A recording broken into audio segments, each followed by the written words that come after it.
আমার নাম সাবিনা ইয়াসমিন। সাবিনা ইয়াসমিন, বয়স কত আপনার? আমার বয়স আমি সঠিক বলতে পারবো না, আনুমানিক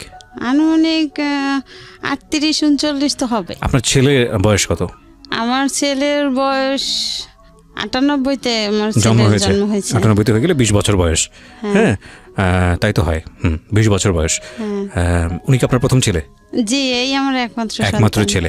কত বছর বয়সে আপনার বিয়ে হয়েছিল মনে আছে? আমার বিয়ে হয়েছে তখন আমি 6 থেকে 7 উঠছি। 6 থেকে 7 উঠছেন, তার মানে আপনার বয়স তখন সর্বোচ্চ 12 থেকে 13।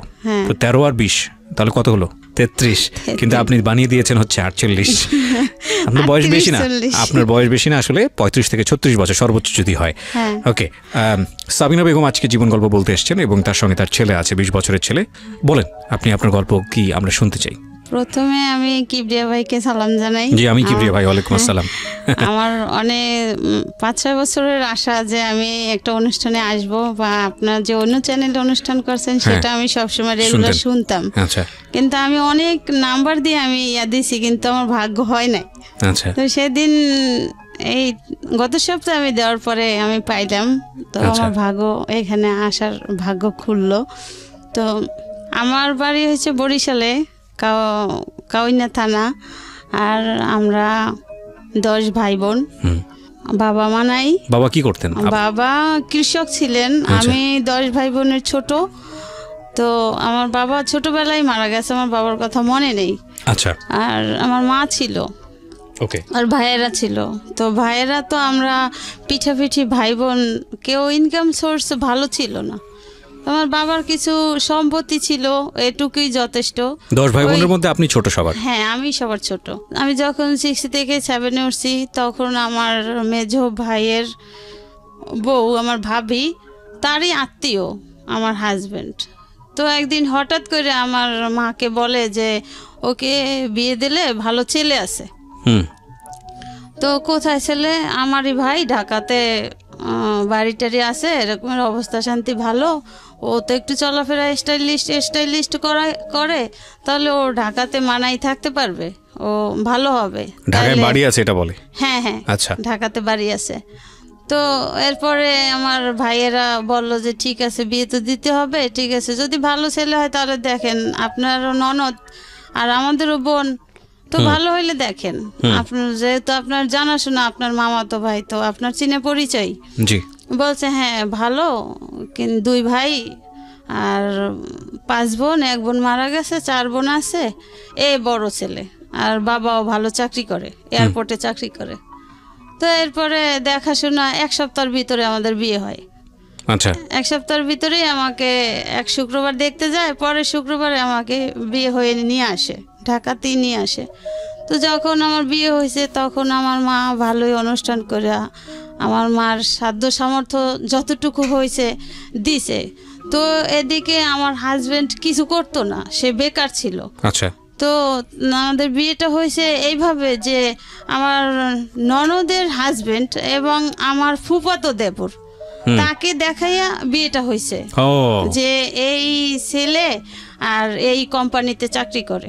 তখন চিত্রা একটা লোশন কোম্পানির ছিল, এখন আছে কিনা বলতে পারি না। তো বলছে এখানে চাকরি করে। তো আমার ভাইয়েরা যখন দেখতে আসছে, ছেলে দেখায় নাই, বলছে ও অফিসে চলে গেছে, ও তো নাই। তো এইভাবে ঘুরে ফিরে আইসা পড়ছে। তো আমার ভাবির উপরে ডিমান্ড করিয়া যে তাহলে তার যখন মামাতো ভাই তো ভালো, আমার তো বাবা নাই, ভাইরাও অতটা ইয়া করে না। তো এভাবে করে বিয়ে হলো। তো এরপরে দেখি কি যে সে বেকার, সে কিছু করে না। ওই অফিসেই যদি একজন ড্রাইভারের দরকার হয় তখন আর কি তারে আমার ওই ননদের হাজব্যান্ড ডাকে। ওই অফিসে আমার ননদের হাজব্যান্ড কাজ করে, তো সে ডাইকে নিত যখন আর কি লোকের দরকার হইতো এসটা। তো এইভাবে ঘোরাফেরা করে। তো আমার তো অতটা বয়স না, আমিও তো ছোট মানুষ। এরপরে এদের ফ্যামিলিও বড়, আর ঢাকা শহরে আইসা, আমি গ্রামের মেয়ে, ঢাকা শহরে আইসা আটকা পড়ে গেছি। আমার ভালো লাগতো না, আমি কান্নাকাটি করতাম। এরপরে আমাকে একবারে সে প্রথম থেকে 10 দিন পরে নিতে আয়, যে ঢাকা শহরে বিয়ে হয়েছে, এত দূরে সবাই যাব, একটা খরচের ব্যাপার স্যাপার, তো কয়েকদিন থাকুক, এরপরে নিতে আসি। তো আমার যখন নতুন অবস্থায় আমার কেমন জানি তাদের ভালো লাগতো না, এবং আমার হাজব্যান্ডেরও তার মা যেটা বলতো সেটাই, মার কথা মতো। তো আমি যে তার নতুন বউ, আমার সাথে যে কিভাবে একটা আচরণ করা, কিভাবে একটা ওটা তার ভিতরে নাই। আচ্ছা। তো আমি না তখনই দেশে যেয়ে খুব কান্নাকাটি করতাম, কিন্তু কাউকে কিছু বলতাম না। তো কান্নাকাটি করতাম যে আমার এত দূরে বিয়ে দিছে, কেমন জানি লোকটা, তো ভালো লাগে না আমার। তো আমার মা ওটা কেয়ার করতো যে আমি তো সবার ছোট, তাহলে আমি এত কান্নাকাটি কেন করি। আর আমার হাজব্যান্ডকে দেখলে আমি ভয় পাইতাম। হ্যাঁ, তো এরপরে মা জিজ্ঞাসা করতো কী সমস্যা। আমি কই আমার না যাইতে ভাল লাগে না, কেমন জানি আমার ওইখানে থাকতে ভাল লাগে না। তো আমার ভাই বলে কি যে তো ছোট মানুষ, বিয়ে হয়ে গেছে, আর কোনোদিন তো তোমাকে ছাড়া থাকে না, এই জন্য ওর হয়তো থাকতে ভালো লাগে না। তো তুমি এই ব্যাপারে ওকে কিন্তু আশকারা দিও না। ছোট মানুষ, তুমি যদি এখানে থাকতে আশকারা দাও তাহলে আর শ্বশুরবাড়ি যাইতে চাইবে না। তো থাকতে থাকতে সয়ে যাবে। ঢাকা খোলামেলা থাকছে, গ্রামের বাড়ি খেলাধুলো করছে, এখন আটকা পড়ে গেছে, ওর ভালো লাগে না। তো এইভাবে করে মনে করেন 2-3 মাস থাকছি। 2-3 মাস থাকার পরে আবার আমি কান্নাকাটি করছি যাওয়ার জন্য, আমি মায়ের কাছে যাব, আমি এখানে থাকবো না। এবার আমার শ্বশুর আমাকে দিয়ে আসতো। শ্বশুর দিয়ে এসে আবার মনে করেন সপ্তাহ বা 15 দিন পরে আবার শ্বশুর গিয়া নিয়ে আসতো। আর আমার হাজব্যান্ডের চলাফেরাটাও অতটা ভালো ছিল না, যে একটা স্ট্যান্ডার্ডভাবে চলা, ঢাকা শহর বাড়িঘর আছে এরকমের যে চলাফেরা, ওরকমের না। সে একটু উগ্রপন্থীর লোক, এই জন্য আমার তেমন একটা ভালো লাগতো না। আর মনে করেন চোখ দুটো লাল লাল, আমার দেখলে খুব ভয় লাগতো। তো এইভাবে মনে করেন 5-6 মাস হয়ে গেল। 5-6 মাস হওয়ার পরে আমি কনসেপ্ট হইলো আমার এই বাচ্চা পেটে। তো এখন না আমি শুধু কান্নাকাটি করি, আমার ভালো লাগে না, আমার শরীর খারাপ লাগে, আমার খাইতে ইচ্ছা করে না, আমার বমি আসে। এইভাবে করতে করতে, কান্নাকাটি করতে করতে, তো আমার শ্বশুর খবর দিল আমার বাইরে যে তাহলে আমি তো এখন যাইতে পারবো না, তো আপনার বোন থাকতে চায় না, আইসা নিয়ে যান, আবার গিয়া কয়দিন থাকুক, তারপরে আবার আমি গিয়ে নিয়ে আসবো। তো এইভাবে করে আমি অসুস্থ খাওয়া দাওয়া করতে পারি না। এরপরে আমার এক ননদ, মানে যেই ননদের হাজব্যান্ডের ইয়াতে আমার বিয়ে হয়েছে, ওই ননদ আমাকে ডাক্তারের কাছে নিয়ে গেল।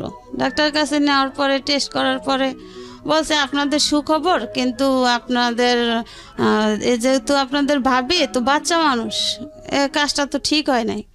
যাই হোক, এখন আপনারা সাবধানে থাকবেন, এর প্রতি যত্ন নেবেন। তো এই কথা শোনার পরে আমি কান্নাকাটি শুরু করে দিছি, আমি কিভাবে কি করব, এটা কেন হবে, এটা কিভাবে হবে, এভাবে আমি প্রশ্ন করি। তো এরপরে আমার ভাই আইসা আমাকে নিয়ে গেল দেশে যাওয়ার পরে মনে করেন আমার স্বামী বেকার, তেমন একটা আমাদের কেয়ার করে না। সে তার মায়ের কথা মতো চলে, তার যখন মন চায় সে ঘরে আসে, না মন চায় না আসে, সে বাইরে থাকে, এভাবে করে। মানে সে বিয়ের আগেও যেভাবে কইরা আসছে, তো বিয়ের পরেও সেটাই করতেছে।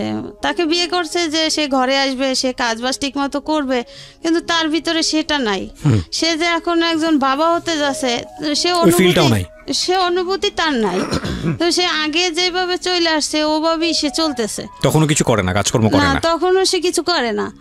তো এরপরে মনে করেন ওই যখন যেই কাজে কেউ ডাকে ওই কাজ করে, এমনি সে রেগুলারলি একটা চাকরি বাধা করা সেটা সে করে। ঢাকাতে কি বাড়ি ছিল? হ্যাঁ, ঢাকাতে বাড়িতে আছে। কোথায়? এয়ারপোর্টের কোথায়, কোন এলাকায়? এয়ারপোর্টে রেল লাইনের ওই পারে মোল্লাটেক। আচ্ছা, ঠিক আছে, বলেন তো। এরপরে মনে করেন আমার শ্বশুর বিমানে চাকরি করে এয়ারপোর্টে। তো এরপরে তো বাচ্চা পেটে, এখন আমি অসুস্থ, দিনে দিনে আরও অসুস্থ হয়ে যাচ্ছি, খাওয়া দাওয়া করতে পারতেছি না। এরপরে আমার ভাইকে খবর দেওয়ার পরে আমার ভাই এসে আমাকে নিয়ে গেল। নিয়ে যাওয়ার পরে এরপর কয়দিন পরে ওর বাবা গেছে, ওর বাবা যাইয়ে 2-3 দিন থেকে চলে আসছে, আমি আর আসি নাই। তো আমার ভাবিরাও বলে যে ছোট মানুষ, দেখো তুমিও নাকি তেমন একটা কেয়ার করো না, তুমি এরকমের করো, আমরা তো জানি যে তুমি ভালো একটা চাকরি করো, কিন্তু এটা যাই না, আমরা তো বিয়ে দিছি। এখন তুমি স্বামী, তুমি যদি চাকরি না করো আর যদি কাজবাজ না করো, তোমার যদি ইনকাম না থাকে, তাহলে সে বউয়ের মূল্যটা কেমন থাকে? হ্যাঁ, তো এদিকে মনে করেন আমার শাশুড়ি নাকি আমাকে পছন্দ করতো না। এটা মনে করেন আমার শাশুড়ি আর শ্বশুর দুইজনে মানে কইরা আমার শ্বশুর আমাকে পছন্দ করে নিছে, আর আমার শাশুড়ি চাইছিল তার বোনের মেয়ে আনতে তার ছেলের জন্য। তো এখন আমি যেটা মনে করি হয়তো সেজন্য আমার স্বামী এরকমের করতো আমার সাথে, বা সে তার মায়ের কথা শুনতো, মা যেভাবে বলতো সেইভাবে চলতো। তো এরপরে তো আমি দেশে যাওয়ার পরে এভাবে করতে করতে আমার হাজব্যান্ড 2-3 বার গেছে, যাইয়ে আসছে, আমি আর আসি নাই, আমি আসতে চাই না, কান্নাকাটি করি। এবার আমার মা বলে যে ঠিক আছে, বিয়ে তো আমি দিছি। আমার ভাইয়েরাও রাগারাগি করে, কেন যাবে না, কেন যাইতে চাবে না, এরকম রাগারাগি করে। তো আমার মা বলছে ঠিক আছে, কোনো সমস্যা নাই, ছোট মানুষ, এখন যেহেতু বাচ্চা কাচ্চা হবে, থাক আমার কাছে। আর এই অবস্থায় তো মেয়েরা মায়ের কাছেই থাকে, তো আমার কাছেই থাক। যদি আল্লাহ ভালো করে, সুস্থ করে, তখন আস্তে ধীরে বুঝ হবে, তখন আরো একটু বয়স হবে, বাচ্চার মুখ যখন দেখবে তখন তার অন্য রকমের ফিলিংস হবে, সে এমনিতেই সাইডেই শ্বশুর বাড়ি যাবে। তো এইভাবে করতে করতে মনে করেন আমার ছেলেটা হইলো। এর ভিতরে আমার স্বামী মনে করেন যে যাইতো, কিন্তু আমার জন্য একটা সে লাল সুতাও নিয়ে যাইতো না, সে সম্পূর্ণ তার মায়ের পরামর্শ। যখন যা দরকার হইতো, একটা খাবার জিনিসের দরকার হইলে আমার শ্বশুর সেটা বহন করতো। তো এইভাবে মনে করেন এখন বাচ্চা হয়েছে, বাচ্চা ওর যখন 11 দিন বয়স, তখন আমার দেশের বাড়িতে, আমার শ্বশুর বাড়ি বরিশাল কাশীপুর, তো ওখানে আমার এক চাচা শ্বশুর থাকতো, আর এমনি চাস্তো চাচা আশেপাশে। তো ওর 11 দিন যখন বয়স, তখন ওই বাড়ির আমার এক চাচা শ্বশুর মারা যায়। তো মারা যাওয়ার পরে আমার হাজব্যান্ড গিয়ে আমাকে নিয়ে আসে যে আমার কাকা মারা গেছে, এখন তো তোমার যাইতে হবে। তো আমার মা ভাবি এরা বললো যে ঠিক আছে যাও, তুমি কান্নাকাটি করো না, তোমার যদি ভালো না লাগে তুমি বলবা, আমরা গিয়ে নিয়ে আসবো, যেই যাও একজনে গিয়ে নিয়ে আসবে, তো তুমি কান্নাকাটি করবা না। আর তোমার শ্বশুর যেহেতু তোমার সাথে আছে, তোমার কিসের ভয়, কিসের চিন্তা, যা কিছু দরকার হয় সে না দেয় না দেখ, তুমি তার কাছে বলবা। তো আর এখন তো বাচ্চা হয়েছে, এখন সে চেঞ্জ হয়ে যাবে, সমস্যা নাই, মানুষ একসময় এক রকমের থাকে না। তো এরপর মনে করেন সেই চাচা শ্বশুর দেশের বাড়ি গেলাম, যাওয়ার 2-3 দিন পর আমার হাজবেন্ডটি নিয়ে আসলো ঢাকাতে। ঢাকাতে নিয়ে আসলো, সেই একই অবস্থা। বাচ্চার তখন বয়স কত? মনে করেন 15 দিন হয়েছে। 15 দিন। নাম কি রাখলেন? ওই দিন নাম রাখা হয়েছে ওই সময়? হ্যাঁ, ওর জন্মের সাথে সাথে যখন আমার ভাইয়া ফোন কইরা বলছে, তারপরে ওর বাবা, ওর দাদা, ওর চাচাতো দাদা, তারা গেছে, তারাই নাম রাইখাছে। আমার দাদি, আমার শাশুড়ি নাকি ওর দাদি নাম রাখছে তানভীর হোসেন। তানভীর হোসেন, হ্যাঁ। আর আমার আম্মা রাখছে, ওর জন্ম হয়েছে রবিবার, এই জন্য ওর নাম রাখছে রবি। রবি, ঠিক আছে। তো গেল, তারপর আম্মা রাখছে রবি। জি, তারপর এরপরে তো আসলাম, আসার পরে ওই সেই একই অবস্থা। এদিকে আমিও তো মনে করেন ছোট মানুষ, ঘুমাইতে পারি না, আমারও অশান্তি লাগে। আপনার তখন 13-14 বছর বয়স যখন আপনার বিয়ে হয়েছে? হ্যাঁ হ্যাঁ। এখন মনে করেন আমার আর সংসারের কাজও আমার করতে হয়। ওই যে আমার শাশুড়ি যে আমাকে পছন্দ করতো না, ওইটা তো আমি বুঝতাম না যে সে আমাকে পছন্দ করতো না। তা আমাকে আনার পরে আমার শ্বশুর বলছিল যে তো আমার আরো কয়টা মেয়ে, 4টা মেয়ে আছে, আর তুমি একটা মেয়ে, আমার মেয়েদের থেকে তোমার বয়স কম, তুমি হয়তো সম্পর্কে বড় ভাবি, কিন্তু তোমার বয়স কম, আমি সেটা মানি। আপনি ওখানে গিয়ে রান্না বান্না করে ঘর সংসার করতেন? হ্যাঁ। কতজন মানুষের রান্না বান্না করতে হতো ওখানে? মনে করেন আমার 4টা ননদ, তারপর ননদের হাজবেন্ড, তারপরে বড় ননদের 2টা বাচ্চা, সব মিলে কতজন? শ্বশুর শাশুড়ি, আমি, আমার হাজবেন্ড, এই সবগুলো মানুষের রান্না বান্না আপনার করতে হতো? হ্যাঁ, আমার করতে হতো। 13-14 বছর বয়স, খেয়াল করবেন কিন্তু, বাচ্চা আছে একটা কোলে। হ্যাঁ, তখন লাকড়ির চুলে রান্না করতে হতো। তো আমার জীবনে তো আমি মনে করেন দেশের বাড়ি থাকলেও আমি মায়ের ছোট, আবার ভাবিরা আছে, আমার তো কখনো কাজ করতে হতো না, আমি তো ঘুরতাম আর খাইতাম। এরপরে মনে করেন যে ওই রান্না করতে হইতো, যে ওই যে কাঠের লাকড়ির চুলায় যে ভুসি গাদাইয়া রান্না করে না, যে গুড়ি দিয়া, কাঠের গুড়ি, ওগুলো তো আমি পারতাম না, তো ওগুলো আমার করতে হইতো। আমি কেন রান্না বসাইতো, আমার 5 ঘন্টা আমার রান্না হইতো না, চুলা জ্বলতো না, আমি চুলা ফুগাইতে ফুগাইতে লাল হয়ে যেতাম। বুঝতে পেরেছি। আপনি গেলেন, তারপর গিয়ে দেখলেন আপনার হাজবেন্ড আগের মতোই? হ্যাঁ, আগের মতোই। তো এখন মনে করেন এখন আমার বাচ্চার দুধেও হয় না, এখন বাচ্চার আলগা খাবার খাওয়াইতে হবে। এখন আমার স্বামী তো ইনকাম করে না, কি করবে? এরপরে সব দায়িত্ব আমার শ্বশুরেরই। তো আমার শ্বশুরও মাঝে মাঝে আমার স্বামীকে রাগ করতো যে এখন বাচ্চা কাচ্চা হয়েছে, বিয়ে শাদী করাইছি, এখনো আমি তোরেও পালমো, তোর বউও পালমো, বাচ্চাও পালমো, হ্যাঁ যা তুই ঘর থেকে বের হয়ে যা। এগুলো করতো আমার, হ্যাঁ শ্বশুর বলতো, এগুলো করতো আমার শাশুড়ির উপরে রাগ কইরা, যে তোকে ভালো বানানোর জন্য বিয়ে করছি, তোর মায়ের এগেনস্টে যাইয়া তোর মা যেটা চাইছে আমি সেটা করতে দেই নাই, তোর ভালোর জন্য। হ্যাঁ, আর তুই এখনো সেইটাই করো। তা আমি অনেক কষ্ট করে মনে করেন যখন বাচ্চাকে আলগা খাবার খাওয়াইতাম, আমার শ্বশুর তখন মিলবিটা দুধ ছিল, হ্যাঁ, এক প্যাকেট 1 পোয়া দুধ এনে দিলে আমার ননদরা সেটা হিসাব দিত যে এটা 2 দিন খাওয়াবেন। 1 পোয়া দুধ? 1 পোয়া দুধ ছোট বাচ্চাকে? হ্যাঁ, 2 দিন খাওয়াবেন। 1 পোয়া দুধ বেশি খাওয়ানো লাগে না, সুজি হয়। এরপর মনে করেন আমার স্বামীর কামাই না, সে ওই অবস্থায় চলতেছে যে তার যে একটা বাচ্চা হয়েছে, বাচ্চা চালাইতে হবে, তার ওরকমের কোনো ফিলিংস নাই। তার মা যেটা বলে, মা যদি বলে যে তুই এনে বসে থাক। আবার বিধি আপনার কাছে আবারও ফিরছি। এরপরে এভাবে চলতে চলতে তো বাচ্চার বছরখানে হইতেছে, তো বাচ্চার তো খাবার আরও বাড়তেছে, বড় হইতেছে, আরও বাড়তেছে, আমার বুকের দুধে হয় না। এরপর আমি কি করতাম, মাঝে মাঝে আমার মেজো ননদের আবার ছোট মেয়ে আছে, ওর বয়স তখন 6 মাস, 1 বছর হয়ে গেছে, আমি যে 6 মাসের পাইছি। তো ওই বাচ্চারা যে সুজি খাওয়াইতো, আমি মাঝে মাঝে ওর সুজি যে খাওয়াইয়া বাচ্চা থাকতো ওগুলো আইনা পানি গরম করিয়া মিলাইয়া পাতলা করিয়া খাওয়াইতাম। আবার মাঝে মাঝে ভাত রান্না করিয়া ভাতের মার খাওয়াইতাম। এইভাবে করতে করতে মনে করেন সে ওই যে কোম্পানিতে মাঝে মাঝে গিয়ে চাকরি করতো, ওই কোম্পানি থেকে বিদেশে লোক নিবে। আচ্ছা, বিদেশে লোক নিবে, এখন সেও ইন্টারভিউ দিয়েছে। আমার সেই ননদের হাজব্যান্ড দেওয়াইছে যে তুই তোর ভালো ড্রাইভিং করতে পারো, তাহলে তুই ইন্টারভিউ দেখ। তো বিদেশে যখন পাঠায়, এখন সেই ইন্টারভিউ দিল, সে ড্রাইভিংয়ে পাশ করলো। পাশ করার পরে এখন সে বাহিরে যাবে, এখন তো টাকা পয়সার দরকার। এরপরে আমার মার কাছে গিয়ে বলল যে আমি তো বেকার, কিছু করি না, তো আপনার মেয়ে তো কত কথাই শুনে, আমার মা বোনরা বলে, তো কিছু টাকা দিলে আমি বাহিরে যাব। এটা কাকে বললো? আমার মাকে। আচ্ছা।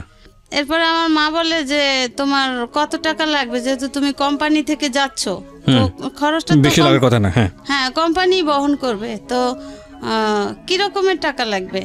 যে আমার ইয়া করতে, পাসপোর্ট করতে লাগবে, আর কিছু কাপড় চোপড় নিতে লাগবে, হ্যাঁ, লাখানি টাকা হলে হবে। তো এরপরে আমার মা কি করলো, আমার মা জমি বিক্রি করে তার 1 লাখ টাকা দিল। আচ্ছা, সেই কত সালের দিকে এটা? 99 সনে। ওরে বাবা, ওই সময় 1 লক্ষ টাকা লাগবে? হ্যাঁ। কোন দেশে যাচ্ছে? কাতারে? না, তাহলে কুয়েতে। আচ্ছা। তো এরপরে আমার মা বলছে যে কতদিন লাগবে, যে এখন যেহেতু আমি ইন্টারভিউতে টিকছি, আমার তো ভিসা আইসা গেলে আমি চলে যাব, তো আমি 13 নম্বর সিরিয়ালে আছি, তো তোমার কত দিনে লাগবে? যেহেতু আমার এই পরিস্থিতি, আমার স্বামী কিছু করে না, আমার 1 পোয়া দুধ আমার সন্তানকে 2 দিন খাওয়াইতে হয়, তাহলে আমি কষ্টে আছি না, আরও তো কান্নাকাটি করি, থাকতে চাই না। এরপরে আমার মা বলে ঠিক আছে, তোমার ব্যবস্থা হয়ে যাবে, তুমি ওই দিক দিয়ে ব্যবস্থা করো। আপনার বাবা বেঁচে নাই? না, আমার বাবা তো আমি বলতে গেলে দেখি নাই। হ্যাঁ। এরপরে আমার মা জমি বিক্রি করে, তারপরে আমার মামা একজন সৌদি ছিল বাহিরে, তার কাছ থেকে এভাবে করে 1 লাখ টাকা দিছে। ওকে, সে চলে গেছে কবে? বাচ্চার যেদিন 1 বছর বয়স, 18 তারিখে, সে অক্টোবরের 19 তারিখে সকালে তার ফ্লাইট, রাত্র 4টে উঠে সে চলে গেছে। এরপরে এখন আমার শাশুড়ি খুশি যে তার ছেলে নাই, এখন আমি একা। তো সে আমাকে অনেক নির্যাতন করত, কিন্তু আমার শাশুড়ি নিজে করতো না, সে করাইতো তার যে মেয়েরা আছে না, নাতিরা আছে না, ওদেরকে দিয়া। যেমন মনে করেন রান্না করতে গেলে সেখানে হিসাব করতো, কোনখানে কতটুকু কি খরচ করছি, বা মাছ মাংসের টুকরাটা পর্যন্ত ননদরা গয়না দিত, হিসাব করে দিত কয়জন লোক, এভাবে করতো। খাবারের সময় আমি ঠিকমতো খাবার পাইতাম না, এভাবে করতো। তো এই কেয়ারটা আমার শ্বশুর করতো। অনেক সময় দেখা যেত আমার শ্বশুর খাইতে বসলে সে তার খাবারটা আমার জন্য রেখে দিত, আর মেয়েদেরকে বলতো যে দেখ, ও তো সারাদিন কষ্ট করে, তোরা তো কেউ ওই কাছে থাকোস না, তো খাবার সময় একটু খেয়াল করে খাইস, ওর জন্য একটু রাখিস। আমি তো জানি যে তোর মা ওরে ভালোবাসে না, তোর মা ওরে কেয়ার করে না। যাক, এখন যখন তোর ভাই নাই, তারপরেও তোর ভাই থাকতেও কিছু হয় নাই, এখন তারপরেও তোরা অন্তত পক্ষে নাতিটার জন্য একটু ভালোবাসিস। হ্যাঁ, সে তোদের একজন বংশধর, সে তোদের বংশ প্রদীপ, যে এই একটা ছেলে। তো আমার শ্বশুর এভাবে কেয়ার করতো, কিন্তু আমার শাশুড়ির দিনের দিন ওই অত্যাচারের মাত্রাটা বেড়েই যায়, কমে আর না। এরপরে মনে করেন আমার স্বামী গেছে 2-1 মাসে, আর টাকা টুকা পাঠায় নাই, গেল।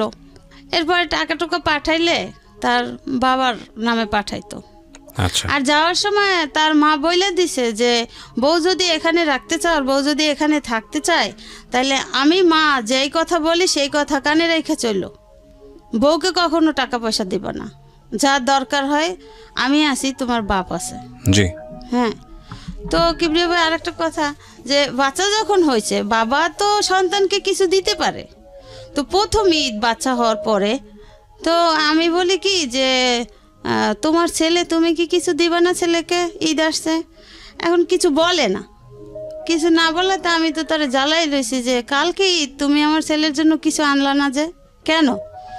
এখন আমাকে বলে কি, একটা নিঃশ্বাস ফেলায় বলে যে তুমি যা বলো, আমি যদি তোমার ছেলেকে কিছু আইনা দিই তা ঘরে অশান্তি হবে, শান্তি হবে না। আমি তো অশান্তিতে আছি, আমার আর শান্তি কোথায়? তোমার সন্তানকে তুমি দিলে অশান্তি হবে, এইটা কেমন কথা? এটা কি মানে বিদেশ যাওয়ার পরে? বিদেশে যাওয়ার আগে। আচ্ছা, যাওয়ার আগে। এরপরে সে একটা জামা নিয়ে আসছে, ওখানে কাছে মার্কেট, সন্ধ্যার পরে একটা জামা নিয়ে আসছে, যেমন কালকে সকালে আজকে সন্ধ্যার পরে একটা জামা নিয়ে আসছে। তারও মন চায় যে তার সন্তানকে একটু কিছু দেখ, কিন্তু মায়ের ভয়ে দিতে পারতেছে না। আচ্ছা। এখন ওই শার্টটা কিনে নিয়ে আসার পরে আমার শাশুড়ি দেখেই আইনা তার মায়ের হাতে দিছে, আম্মা আমি এইটা আনছি ওর জন্য, আমার ছেলের জন্য। তুই টাকা কোথায় পাইছো? তুই যে কাজ করো না, তুই টাকা কোথায় পাইছো? কার কাছ থেকে ধার করছো? ধার করে আনো আর যা করো, আমি কিন্তু দিতে পারবো না, আমার কাছে জানি কেউ আসে না, এইভাবে কথা। এখন আমারে বলে যে দেখছো, আমি কিন্তু কাজ করছি, রঙের কাজ করছি। সে তো এইখানে সেইখানে যখন যেটা পাইতো ওইটা করতো, যখন যে ডাকতো। যে আমি তখন জিজ্ঞাসা করছি যে আসলে আপনি টাকা কোথায় পেয়েছেন? কয় আমি কাজ কইরা রাখছি, একটা শার্ট আর কত টাকা, 100-150 টাকা। যাই হোক, এরপর আমার শ্বশুর বলে কি, মানে আমার শাশুড়ির জ্বালায় বলে তোর আনার দরকার কি ছিল, আমি আছি না, আমি তো আইনা দেবো, আমার একটা নাতি, আমি কি আইনা দেবো না? আমি তো আইনা দেবো, আমি তো আইনা দিছি, তোর আনার দরকার কি? তুই আইনা এখন বউরে এত কথা কেন শুনো?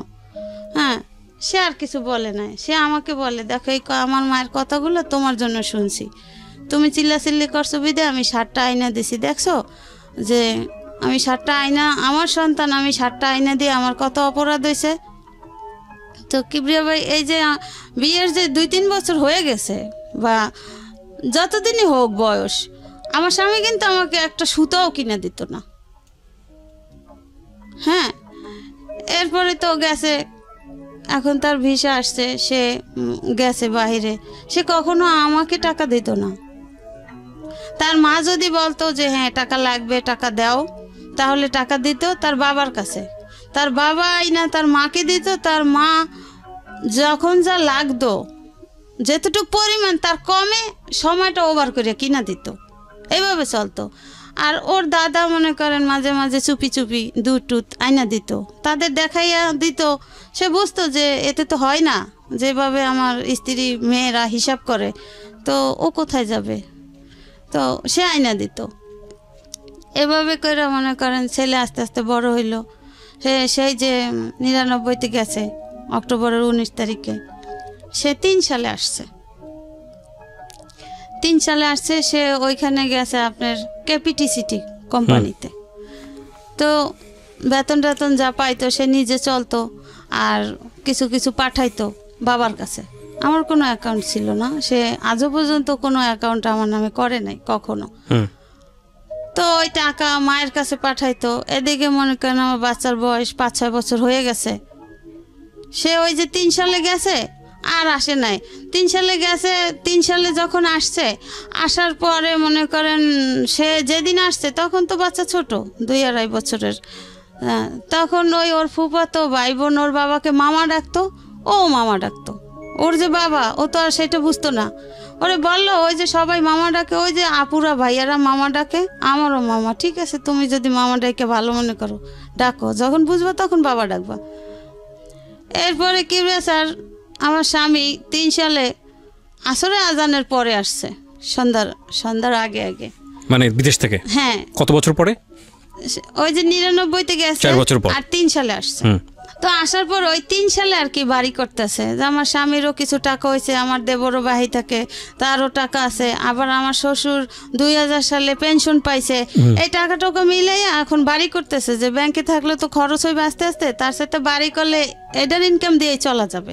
তো এইভাবে 3 বাপুতে মিলে জিলা বাড়ি করতেছে। তখন ওর বাবা এসে 3 তলার ছাদ দিছে। তো যেদিন ভাই আসছে সেদিন সারা রাত্র আমার শাশুড়ি আমার স্বামীর আমার কাছে আসতে দেয় নাই, সে ছাদে রাখছে। বাড়ির কাজ চলতেছে, রড পাহারা দিতে, রড চুরি হয়ে যায় এই জন্য। তা আমি তো ছেলে নিয়ে ঘুম, আমি আর বুঝতাম না যে আমার শাশুড়ি যে আগেও চায় না যে আমাদের স্বামী স্ত্রীর মিল থাকুক বা আমরা ভালো একটা হ্যাপি জীবন যাপন করি, ওটা সে কখনো চায় নাই। ওই যে তার স্বামীর সাথে সে বলছে যে আমি শান্তিতে থাকতে দেব না, সে তার জিতটাই বহল। তা আমার তার অত দূর বোঝার মতো বয়স হয় নাই, আমার তো অত দূর বোঝার ক্ষমতা নেই। তো এরপরে আমার যাক ভালো কথা, আমার শাশুড়ি যেটা বলে ওতেই আমি খুশি। কিন্তু এদিকে মনে করেন এত বড় সংসারে সম্পূর্ণ কাজ আমার করতে হয়। এর ভিতরে আমার শ্বশুর আমাকে হেল্প করে, মাঝে মাঝে সে থালাবাটি ধুইয়া দেয়, সে একটা কাজ কইরা দেয়, ঘরে দেখলো ময়লা সে নিজে ঝাড়ু দিয়ে দেয়। এইভাবে আমার শ্বশুর মারা গেছে, সে নাই। এরপরে মনে করেন আসলো, এখন রাতটা তো ওভাবে গেল, সে সারা রাত্র নিয়ে মা ভাই বোন মা সবাই গল্প করলো। আমি তো রাতের বেলা উঠে উঠে কিছুক্ষণ পর পর দেখি সে এখনো রুমে আসে নাই। ঠিক আছে, সে তার মায়ের সাথে গল্প করে করুক, আমি আমার ছেলে নিয়ে ঘুমায় আছি। তো এরপরে এখন দেখা যায় কি যে ওই দিনের বেলাও যে মনে করেন আমার হাজব্যান্ড আমার কাছে আসলে যে তার একটা ভালো লাগা, ওই জিনিসটা আমার শাশুড়ি সহ্য হয় না। তখনই সে ডাকাডাকি শুরু করে দেয়, হ্যাঁ এই কাজটা কর ওই কাজটা কর, বোর কোনো কাজ নাই, রুমে যাইয়ে ঢুকছো, এই করছো সেই করছো। তো একদিন মনে করেন বিকালবেলা আমার নিজে কানে আমি শুইনা ফেলাইছি, আমার শ্বশুর আমার শাশুড়িকে বলে যে আচ্ছা তুমি কি এরকমের বয়সের ছিলা না, তুমি ছেলেটা এত 2-3 বছর পর বিদেশ থেকে আসছে, তুমি সারা রাত্র নিয়ে রাখলা ছাদে, এরপরে এখন একটু বউর কাছে আসতে দাও না, কথা বলতে দাও না, এটা কেমন? তোমার কি এই বয়সটা ছিল না? আপনার হাজবেন্ডই বা শুনতো কেন ওনার মার কথা? মা যা বলতো সেটাই শুনতো সবসময়, মা যেটা বলতো সেটাই শুনতো, আর সে তার খালাতো বোনকে পছন্দ করতো। ও আচ্ছা আচ্ছা, ঠিক আছে। এখন মা বলতো যে ওই মেয়েই তোর জন্য আনবো, ওই মেয়েই তোর জন্য আনবো, যেভাবে এরে তারাই দেবো, এরে রাখবো না। ও ওকে, হ্যাঁ এটা তোর বাপের পছন্দ, আমার পছন্দতে আমি তোরে বিয়া দেব, আমি ওই মেয়েই আনবো, আমার বোনের মেয়েই আনবো তোর জন্য। তো এইভাবে এই জন্য এইটা মনে করেন কিবরিয়া ভাই আমি অনেক পরে জানতে পারছি, ওকে, ওই যেই মেয়ে পছন্দ করতো ওই মেয়ের কাছ থেকে। ঠিক আছে, তারপর কি হলো? শ্বশুর বলল মনে করেন দিনের বেলা সে এরকমের করতো। এরপরে সে মায়ের সাথে রাগ কইরা আমার দেশের বাড়ি চলে যায়, আমাদের বাড়িতে মায়ের সাথে ঝগড়াঝাটি কইরা যে আমার মা কেন এমন করে, আমি এত বছর পর বিদেশ থেকে আসছি, আমার মা তো আমার বউয়ের সাথে মিশতেই দেয় না, কারণটা কি? সে আমি আমার বউয়ের পাশে বসলেও আমার মায়ের জ্বালা হয়ে যায়, কেন এমন কেন করে? এসে রাগ করিয়া আমার মায়ের কাছে গেছে, যাইয়ে বলছে যে আম্মা এই ব্যাপার, আমি রাগ করে আসছি। মনে করেন বিদেশ থেকে আসার 3-4 দিন পরে। এরপরে সে সপ্তাহখানে আমাদের ওইখানে থাকছে, থাকার পরে সে আসছে তার মামাতো বোনের কাছে মোহাম্মদপুরে, এই মোহাম্মদপুরেই শ্যামলী বাড়ি আছে। তো ওখানে আসছে, আসার পরে আমার এই মামাতো ননদের কাছে নালিশ করছে যে এই ঘটনা আমার আম্মা এই করে। তো আমার এই ননদের হাজব্যান্ডরে নিয়ে বাসা আসছে, বাসা আসার পরে আমার ননদের হাজব্যান্ড জিজ্ঞাসা করে যে ফুপা মা আপনি এরকমের কেন করেন, আপনার পছন্দ হোক বা না হোক বউ তো আর দেখতে খারাপ না, বা আপনার এমন না যে ফুফায় গরিবের ঘরের মেয়ে টাইনে আনছে আপনার পছন্দ হয় নাই, এটা তো অপছন্দর কিছু না, আমরা তো দেখতেছি বউ বেশ ভালো, আপনার সংসারটা ম্যানেজ করে সে চলতে আছে, সে যদিও আপনার মেয়েদের থেকে বয়সে ছোট কিন্তু সম্পর্কে বড়, তারপরও গ্রামের মেয়ে চালু আছে, কাজ কাম সবই তো আপনার কইরা যাইতে আছে, তাহলে আপনি কেন এমন করেন? এইভাবে করতে করতে কিবরিয়া ভাই সে 2 মাসের ছুটি আনছিল, সে মায়ের জ্বালায় আর থাকতে না পাইরা সে মনে করেন 15 দিনের মাথায় আবার চলে গেছে, সে আর থাকে নাই, 15 দিনের মাথায় আবার চলে গেছে। যাওয়ার পরে যখন গেছে তখন আমারে বলছে কি যে যদি আমার মায়ের জ্বালা যন্ত্রণা সহ্য করে তুমি থাকতে পারো ছেলেকে নিয়ে তাহলে থাইকো, আর যদি না থাকতে পারো তাহলে তুমি চলে যাও। এখন মনে করেন ওদিকে আমার বাবা নাই, আমার মা অসুস্থ, স্ট্রোক করে অসুস্থ হয়ে গেছে। তো আমার মায়ের সেবা কে করে? আর আমার ভাইরা আছে, সবাই বিয়ে শাদী করছে, সবাই সংসার আছে, সবারই মোটামুটি আয়। এখন আমি যে বাচ্চাটা নিয়ে যে বাবার বাড়ি যাই উঠবো, ওরকমের তো আমার টেক কেয়ার করার মতো আমার কেউ নাই, তাহলে আমি কোথায় যাব? আর এখানে যাই হোক আমার শ্বশুর তো আছে, আমার শ্বশুর আমার পাশে আছে, যাই হোক তার নাতির জন্য সেই দেখবে, আমার এত চিন্তা করার কিছু নাই। এইভাবে করে যে বলুন, যাওয়ার পরে মনে করেন এর ভিতরে সে আর আসে না বাংলাদেশে। এমনি মনে করেন টাকা পয়সা দেয়, ছেলের 5-6 বছর বয়স হয়ে যাইতেছে, ছেলে স্কুলে ভর্তি করে না। আমার শাশুড়ির কথা হচ্ছে সে সরকারি প্রাইমারিতে ভর্তি করবে। আর আমি বলি কি যে আপনার মেয়ের ঘরের নাতিরা তারা ভালো ভালো স্কুলে পড়ে, কলেজে পড়ে, তো আমার ছেলেটা কেন প্রাইমারিতে পড়বে? তার ঢাকা শহরে বাড়ি আছে, তার বাবা বিদেশে টাকা ইনকাম করতেছে, তো কেন সে প্রাইমারিতে পড়বে? তাকে একটু ভালো স্কুলে ভর্তি করা যায় না? আমি আমার ছেলেকে ভালো স্কুলে ভর্তি করব, আমি প্রাইমারিতে দেব না। এইভাবে করতে করতে মনে করেন ওর যখন 6 বছর বয়স তখন স্কুলে ভর্তি করে। এখন দেখে যে আশেপাশের মানুষও খারাপ বলে, ওর সাথে যত বাচ্চারা তাদের স্কুলে দেয়, ওকে স্কুলে দেওয়া হচ্ছে না। এরপরে ওকে সেই বাড়ির কাছেই কেজি স্কুলে দেয়, মোল্লারটাক স্কুল, ওই স্কুলে দেয়। দিলেও মনে করেন যে ওর বাবা যে টাকা পয়সা পাঠায়, ওর কোনো এক্সট্রা খরচ তারা দেয় না। স্কুলে মাস গেলে বেতন হইলে মনে করেন বেতনের বই দেখে তারা লেখা হিসাব করে তারা টাকা দেয়। এইভাবে করে, যাই হোক এইভাবে করতে করতে করতে করতে ওর বাবা তো ফোন দেয়, কথা বলে। হ্যাঁ, এর ভিতরে মনে করেন আগে তো চিঠির যুগ ছিল, ফোন টোন ছিল না, চিঠি দিতাম। তো ওই চিঠি দিলে তাদের কাছে চিঠি আসলে ওই চিঠি তারা পড়তো, তারপর আমাকে দিত যে চিঠিতে ছেলে কি লেখছে, আবার টাকা টোকা দিচ্ছে কিনা। এভাবে তারা পয়রা চিঠি দেখা তারপর আমাকে দিত। যদি প্রয়োজন মনে করতো যে হ্যাঁ চিঠিটা দিব, তার স্বামী দিছে, তাহলে দিত। আর যদি প্রয়োজন না মনে করতো তাহলে তারা আমাকে বলতো না যে চিঠি আসছে। তো আবার নেক্সট টাইমে যদি 1 মাস 2 মাস পর আবার চিঠি দিত, তখন চিঠিতে বলতো যে তোমাকে আমি গত মাসে চিঠি দিলাম, তুমি তো চিঠি রিপ্লাই করলে না কেন? তা আমি তো জানতাম না। আমি আবার চিঠি দিলে তখন বলতাম যে আমি তো কোনো চিঠি পাই নাই, আমি তোমার চিঠির জবাব কিভাবে দিব? তো এইভাবে করতে করতে আমাদের ঘরেও ফোন আসছে, ল্যান্ডফোন। তো ল্যান্ডফোনে কিবরিয়া ভাই এরা করতো কি যে আর এক রুমে আর একটা ফোন লাগাইতো। ও মানে আড়িপাত্র? হ্যাঁ, ফোন লাগাইতো। তো আমি না লজ্জায় কিছু বলতাম না। তো কেমন জানি ওই যে আমাদের ঘরেরই বাচ্চারা হইচই করতো, ওই শব্দ পাইতাম। তা আমি বলতাম কি, আচ্ছা আমি আপনি করে বলতাম, তো আপনি তো বিদেশে গেছেন সেই কত বছর হয়েছে আর আসেন না, তাহলে কি আপনি ওখানে বিয়ে টি করছেন নাকি? এই যে বাচ্চাদের হইচই শোনা যায়, তাহলে ওখানে আপনার বাচ্চারা আছে চেঁচামেচি করতেছে। তা হাইসা দিত, বলতো যা পাগল কি বলো? আমাকে হ্যাঁ এই যে বাচ্চাদের শব্দ হয়। না হয়তো তোমার ওখানে হয়তো ওরা মানে বাচ্চা শব্দটা আপনার ফোনে চলে আসতো, পাস হইতো, ওই যে পাশ থেকে বুঝতে পেরেছি। তো এর ভিতরে একদিন আমি আর ওইটা বুঝতাম না, ওই বাচ্চাদের চেঁচামেচি ওইটাই শুনতাম, তারে প্রশ্ন করতাম, আমি আর কিছু বলতাম না।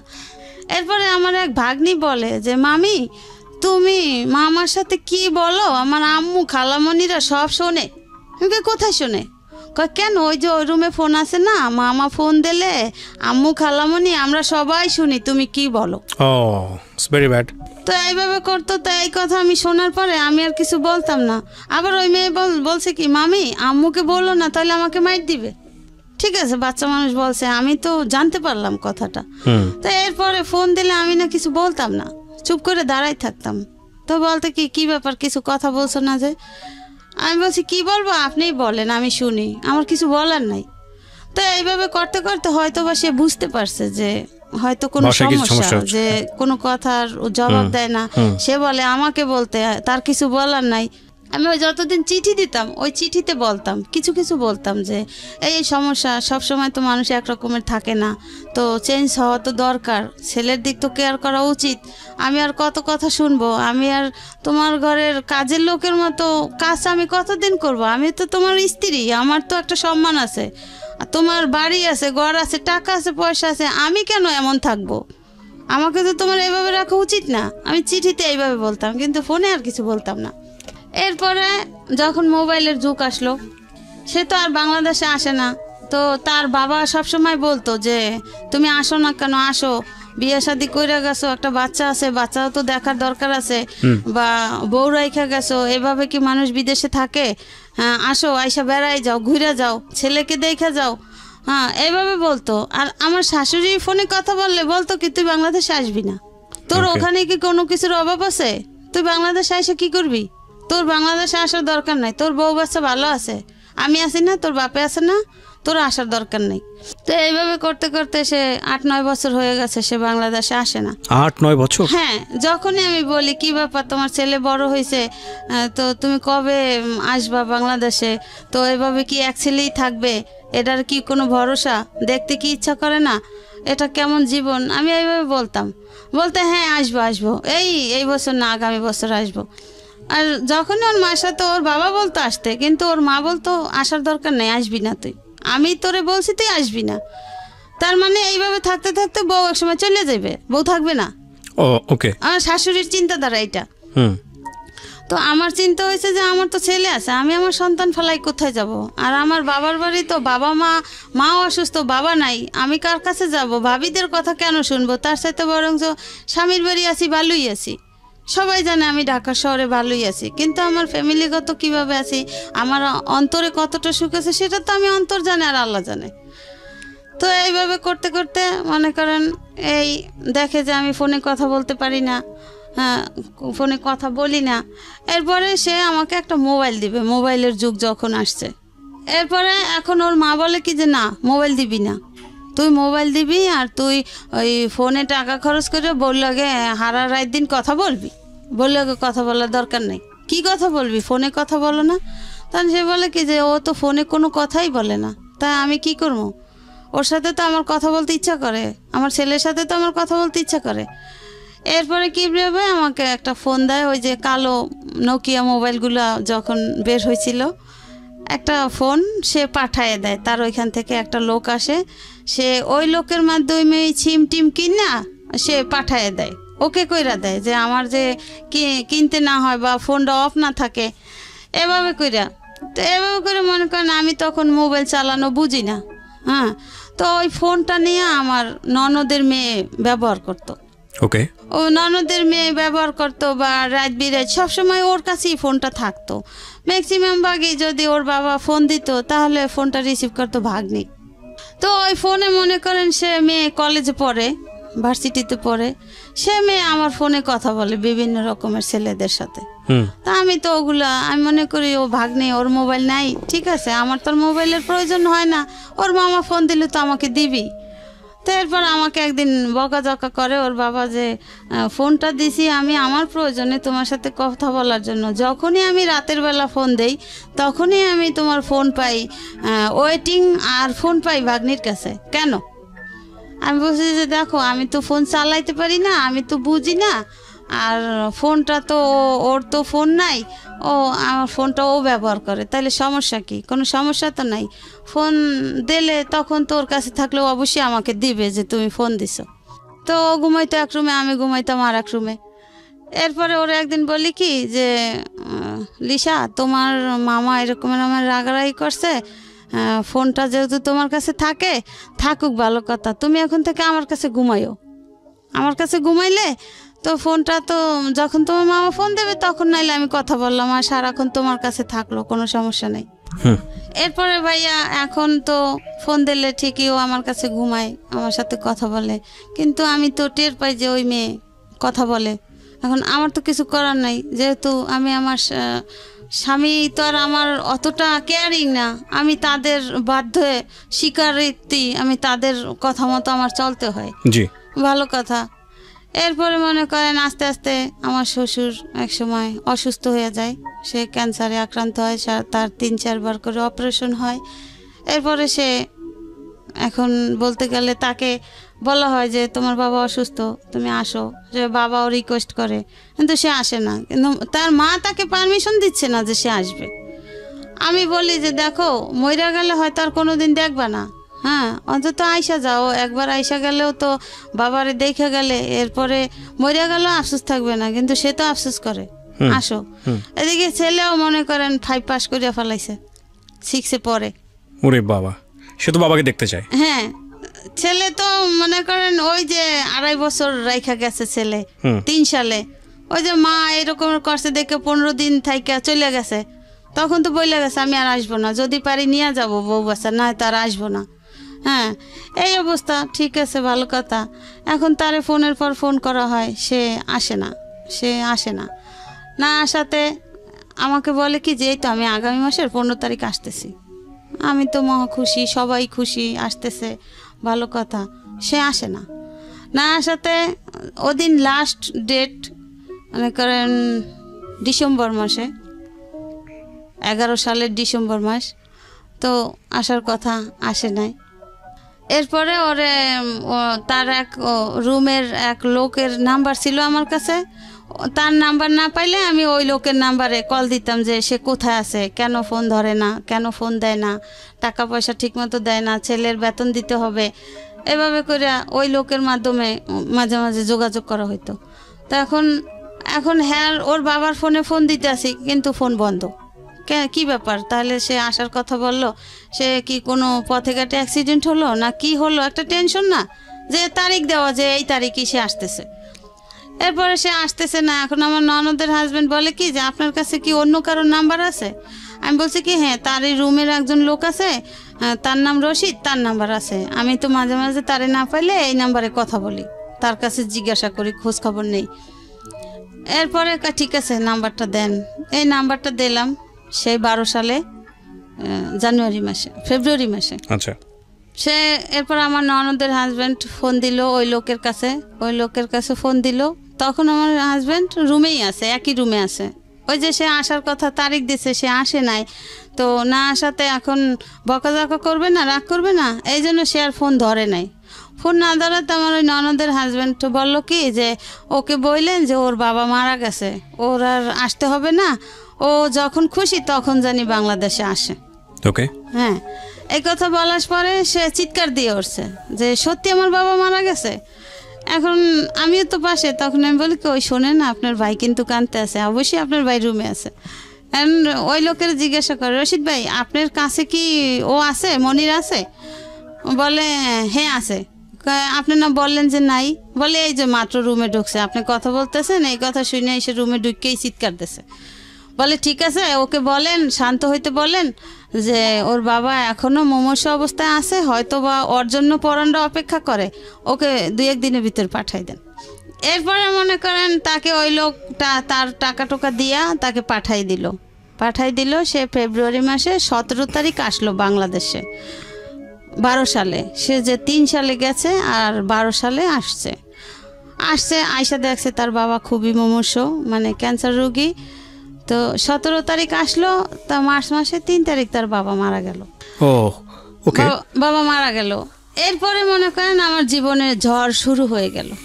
যে এখন আমার ননদরা আমাকে বলে যে তুই তো এতদিন তো শ্বশুরের আন্ডারে ছিলি, তোর শ্বশুর তোরে দেখছে, তোর শ্বশুর তোরে কেয়ার করছে, এখন তোরে কে দেখবে, এখন তুই কার কাছে থাকবি? এখন এইখানে তো স্বামীরও কিছু নাই, তোর শ্বশুরেরও কিছু নাই, এখন তুই চলে যা, তুই এই বাড়ি থেকে বের হয়ে যা।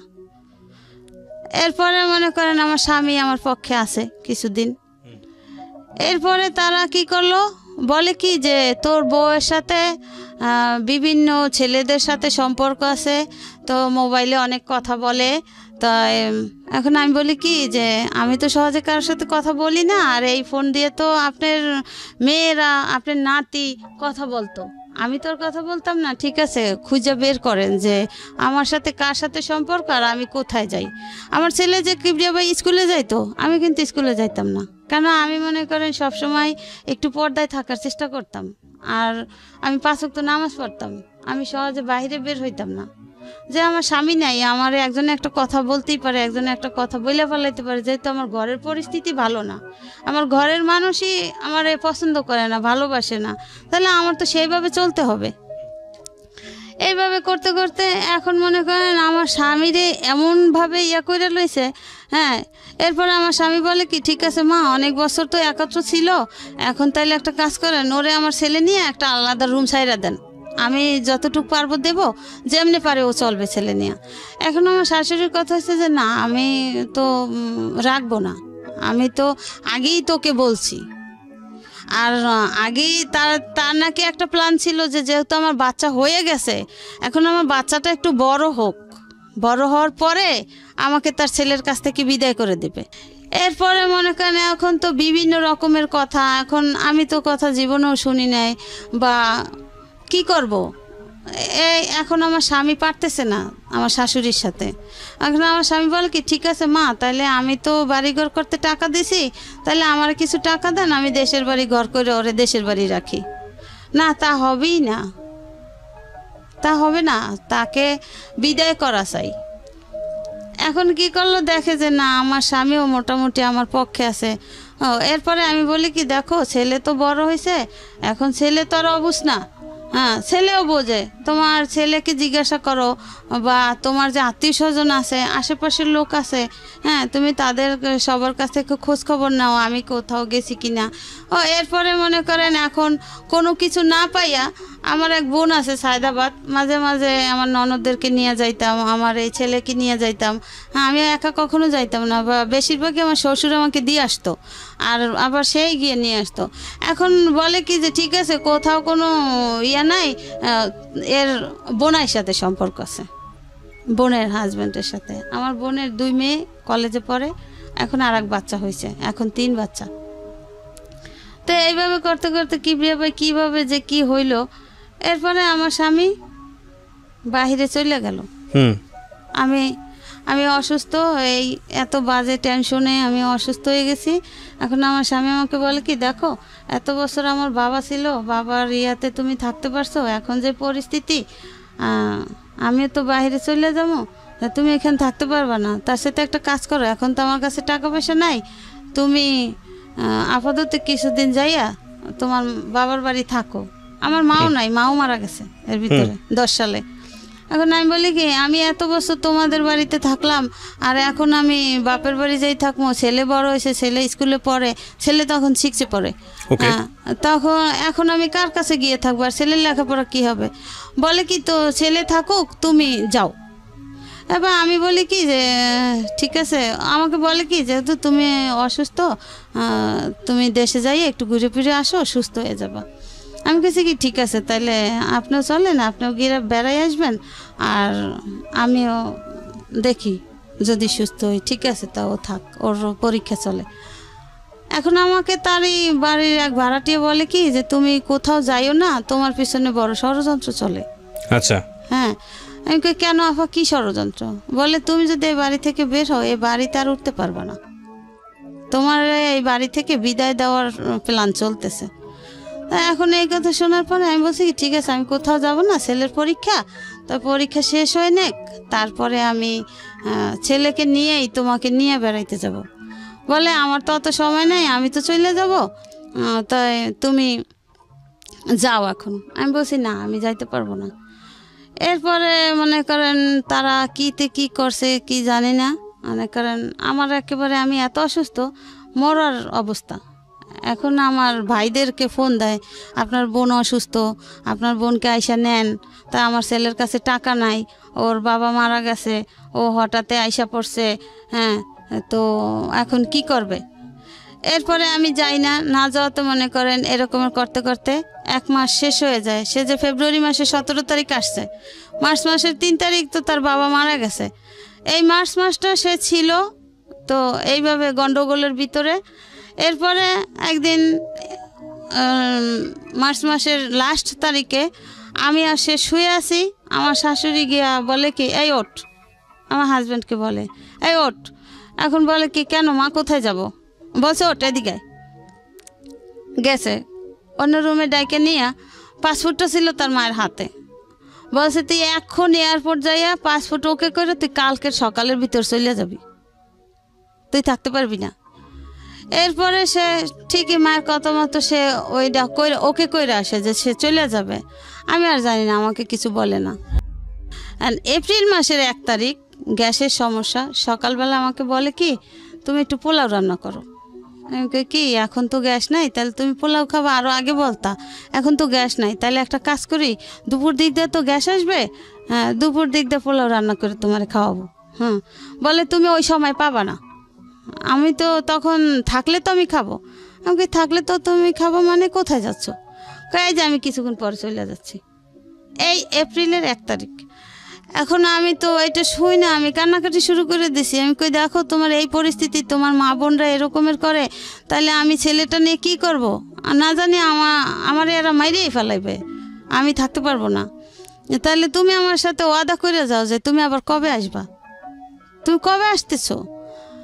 এরপরে বলে কি আমি তোমার সাথে ওয়াদা করলাম, আমার ছেলে বড় হয়েছে, আমি তো বাবা মারা গেছে এই জন্য আসছি, তো আমার ওইখানের চাকরির মেয়াদ শেষ, তো আমার এমনি মনে করো এই বছরের জুন মাসে আমি আসতাম, হয়তো একেবারে আসতাম না, হয়তো ছুটিতে আসতাম, তো এখন আমি যাই, তো জুন মাসে আমি অবশ্যই আসবো।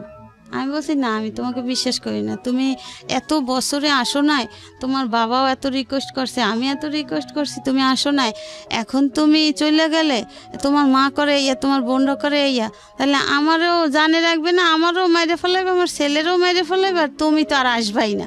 এরপর আমার হাতে হাত দিয়ে বলে কি না, আমি তোমার সাথে ওয়াদা করছি, আমার ছেলে বড় হয়েছে, আমার ছেলের জন্য আমাকে আসতে হবে, আমি চলে আসব, আমি আমার ডেট শেষ জুন মাসে, আমি জুন মাসে ঠিক চলে আসবো। আমি বলছি ঠিক তো? বলে হ্যাঁ ঠিক। এরপর ঠিক ওই সময় ওর মা বলছে কি তুই যে এই যাও, তুই আর বাংলাদেশে আসবি না, এটা আমার লাস্ট কথা। আর ওই যে বাজে কথা বইলা টইলা মোবাইল নিয়ে গেছে। এখন আমার স্বামী কয় কি যে ঠিক আছে মা, আমি মোবাইল তোমার কাছে দিয়ে গেলাম, ও মোবাইলে কথা বলবে না। আর আমি জানি যে প্রায় সময় রাত জায়গা আমার সাথে কথা বলতো, আমিই কথা বলতাম। এখন তোমার যদি সমস্যা হয়, আর তুমি তো সেই শুরু থেকেই বলছো যে না ফোনে কথা বলা যাবে না, ফোন দিতে না করছো, এবং ঘরে যে ফোন, সেই ফোনেও তোমরা আমাকে কথা বলতে দিতা না, তাও তোমরা বাহির থেকে শুনতা। আমি একটা চিঠি দিলে সেই চিঠিটা তোমরা ওর কাছে পৌঁছাইতা না, সেটা তোমরা গোপন করতা। এরপরে মনে করেন সে আবার জুন মাসের 25 তারিখ সকালবেলা হঠাৎ আইসা পড়ে আসছে। আচ্ছা, আইসা পড়ছে। আইসা বলে কি আমি তোমার সাথে ওয়াদা করছি না, দেখছো আমি আসছি। আমার মা আমাকে যতই বলুক যে আসবি না, আমার ছেলে এখন বড় হয়েছে, আমার সংসার দরকার আছে। আইসা পড়ছে কিবরে ভাই। আসার পরে মনে করেন কয়েকটা দিন সে ভালো ছিল, আমাদের সম্পর্কটা ভালো ছিল। এরপরে যে কি দিয়া কি হয়েছে আমি বলতে পারি না। এরপরে আমার শাশুড়ি আমাকে দেশে নিয়ে দিয়ে আসছে। দিয়ে আসার পরে আমার স্বামী বলে কি ঠিক আছে তুমি কিছুদিন থাকো, আমি তো আসি। এরপর 2 মাসের মধ্যে সে আবার আমাকে দেশে রাইখা, কোনো খোঁজখবর নাই, কোনো খোঁজখবর নেয় না। ছেলে এদিকে ওরে রাইখা দিছে, ওরে রাইখা আমাকে নিয়ে গেছে যে অসুস্থ, সে দেশের বাড়ি হাঁটাচলা করে সুস্থ হবে, মানে মিথ্যা বাহানা। এরপরে যাওয়ার পরে ছেলে রাইখা দিয়েছে। ছেলে রাইখা দেওয়ার পরে মনে করেন সন্ধ্যার পরে ওর যে ফুফাতো ভাই, ওকে বলে যে তোর মায়েরে তো বাড়িতে বের করছি, এবার তুইও যা, তুই যেদিক পরে সেদিক যা, তুই তোর মায়ের সাথে যাও নাই কেন? তো ওরে তো নেয় নাই। ওরে বলছে কি যে আমি ওকে বলছি বাবা তুমি থাকো, আমি কয়েকদিন পর আসবো, আমি তো দেখো অসুস্থ। তো অসুস্থটা কি ভাইয়া, আমার এদিকে ডায়াবেটিস ধরা পড়ছে, তো এই জন্য আমি খুব উইক, ক্লান্ত হয়ে গেছি। এরপরে দেশে থুই আসে সে কিছুদিন পরে আগস্টে না জানি অক্টোবরে আমার দেশে দিয়ে আসে। হ্যাঁ, আমার আবার জন্ডিসও হয়েছে। এইসব মিলে জিলে আমাকে দেশে দিয়ে আসে তার মায়ের সাথে নিয়ে। তারপরে দেশে দিয়ে আসার পরে আমাকে ডিসেম্বর মাসে সে চলে যায়। সে আমাকে যেদিন চলে যায় সেদিন আমাকে ফোন দিয়ে বলে কি যে আসসালাম তো সংসার করার জন্য, বাংলাদেশে আর থাকতে পারলাম না, আমি চলে গেলাম, তুমি ওখানেই থাকো। হ্যাঁ, এটা বললে চলে গেছে। আর তার কোনো খোঁজখবর নাই, সে কোনো খোঁজখবর নেয় না। আর কোনো ছেলেও আমার কাছে আছে। এদিকে আমার বড় ভাই ছিল, বড় ভাই মারা গেছে। বড় ভাইয়ের কাছে আমার শাশুড়ি ওর বাবারে বাহিরে পাঠাই দিয়া আমার শাশুড়ি বলে কি যে আমরা তো আপনার বোনকে আর নেব না, আপনার বোন আপনারা রাইখা দেন, আমার ছেলে বিদেশে চলে গেছে আর আসবে না।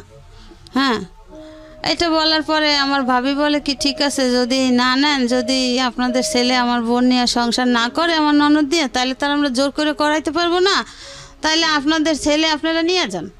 বলে না, আমাদের ছেলেরও আমাদের দরকার নেই, ছেলেও ছেলের মার কাছে থাকুক। এইভাবে তো মনে করেন এতদিন গেছে। এখন আমি সবার সাথে যোগাযোগ করি, আমার সাথে কেউ যোগাযোগ করে না। সবার ফোন দিলে ফোন কাইটা দেয়, বা তখন ঘরে TNT-র লাইন আছে, ফোন দিলে ফোন ধরে না।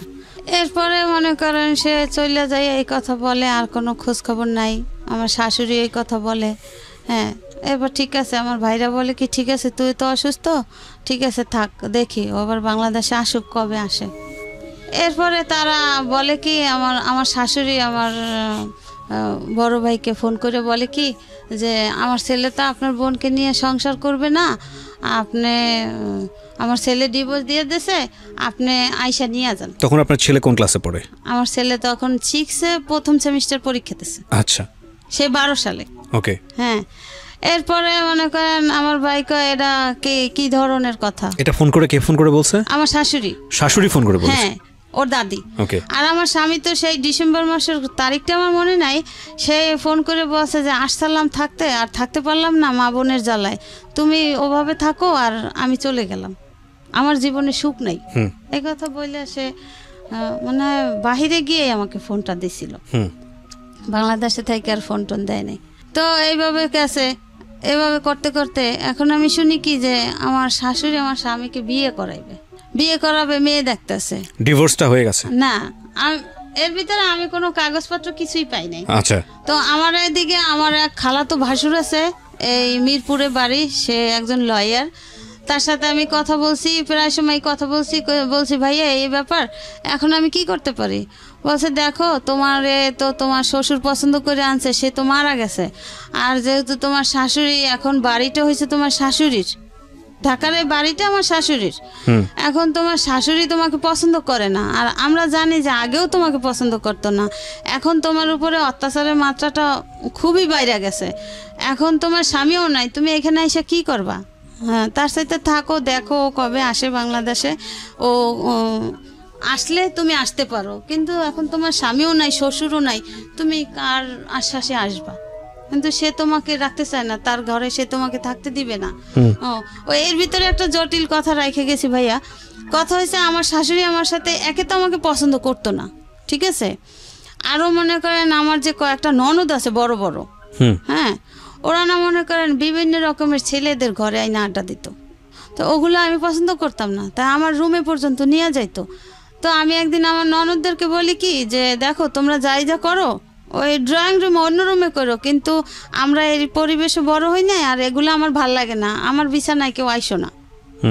আর শাশুড়িকে বলছি কি যে আম্মা এগুলো তো আপনার মেয়ে, এদেরকে বিয়ে দিতে হবে, আর ওরা যা করে এগুলো আবার আমার শ্বশুর পছন্দ করতো না। কি রে ভাই, সত্যি কথা বলি, এখানে বসে কেউ মিথ্যা কথা বলতে পারবে না।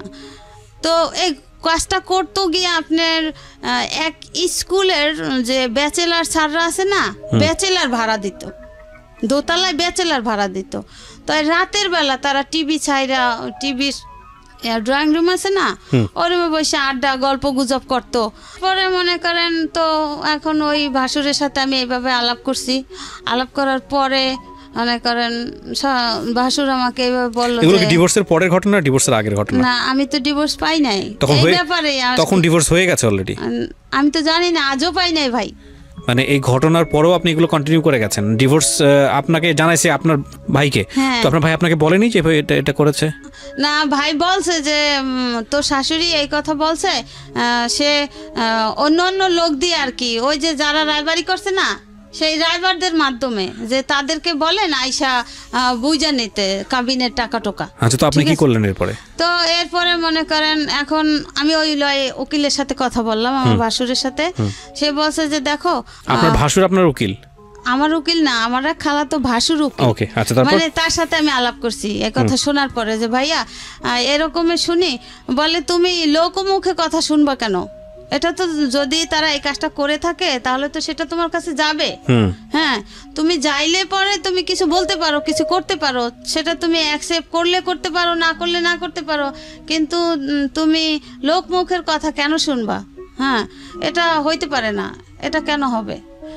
এরপরে আমি বলছি তাহলে এখন আমি কি করতে পারি?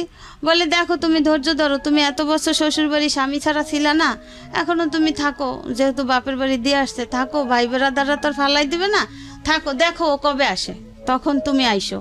এখন যেহেতু তোমার শাশুড়ির বাড়ি, এটা তোমার স্বামীরও বাড়ি না, শ্বশুরেরও বাড়ি না, এখন যেহেতু তোমার এখানে অ্যাকসেপ্ট করতেছে না, সে পছন্দ করে না, আগেও করে না, এখনও করে না, তো এখন তুমি এখানে এসে কি করবা?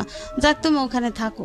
এই আমার ওই ভাসুর বলল যে এটা তো তুমি পাও না, তুমি লোকমুখের কথা কেন শুনবা?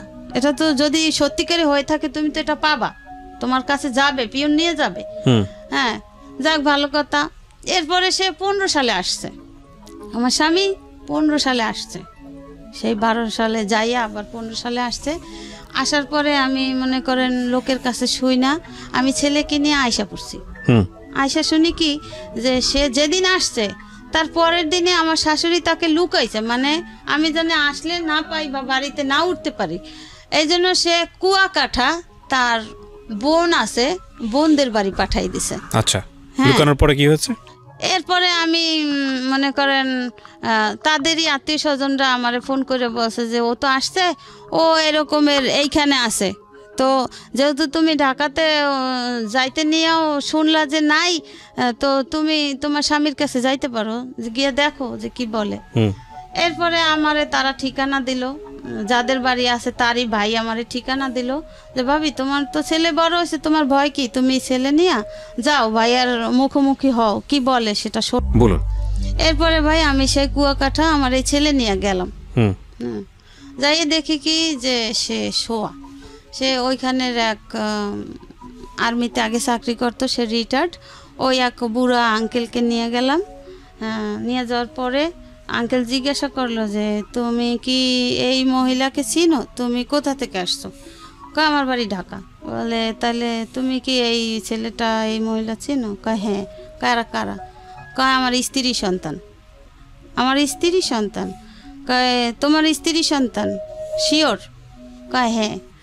কয় তাইলে তুমি স্ত্রী সন্তান তোমাকে খুঁজতে আসছে কেন, তুমি এখানে কেন? বলে আমি খালার বাসায় বেড়াইতে আসছি।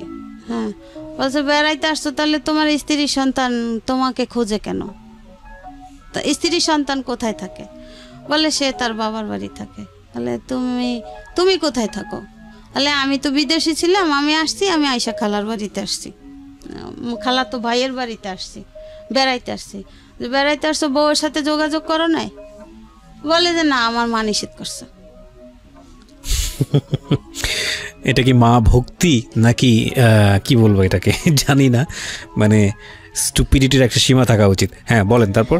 এরপরে মনে করেন লুকাইয়া এরপরে ওইখানের লোকজন, ওই আর্মির যে ওই কাকা মনে করেন আরো লোকজন ডাকছে, বা ওই যে খালাতো ভাইয়ের বাসায় গেছে, মানে হেরা ভাই বোনা, ওরা ভাই বোনেরা সবাই বসছে।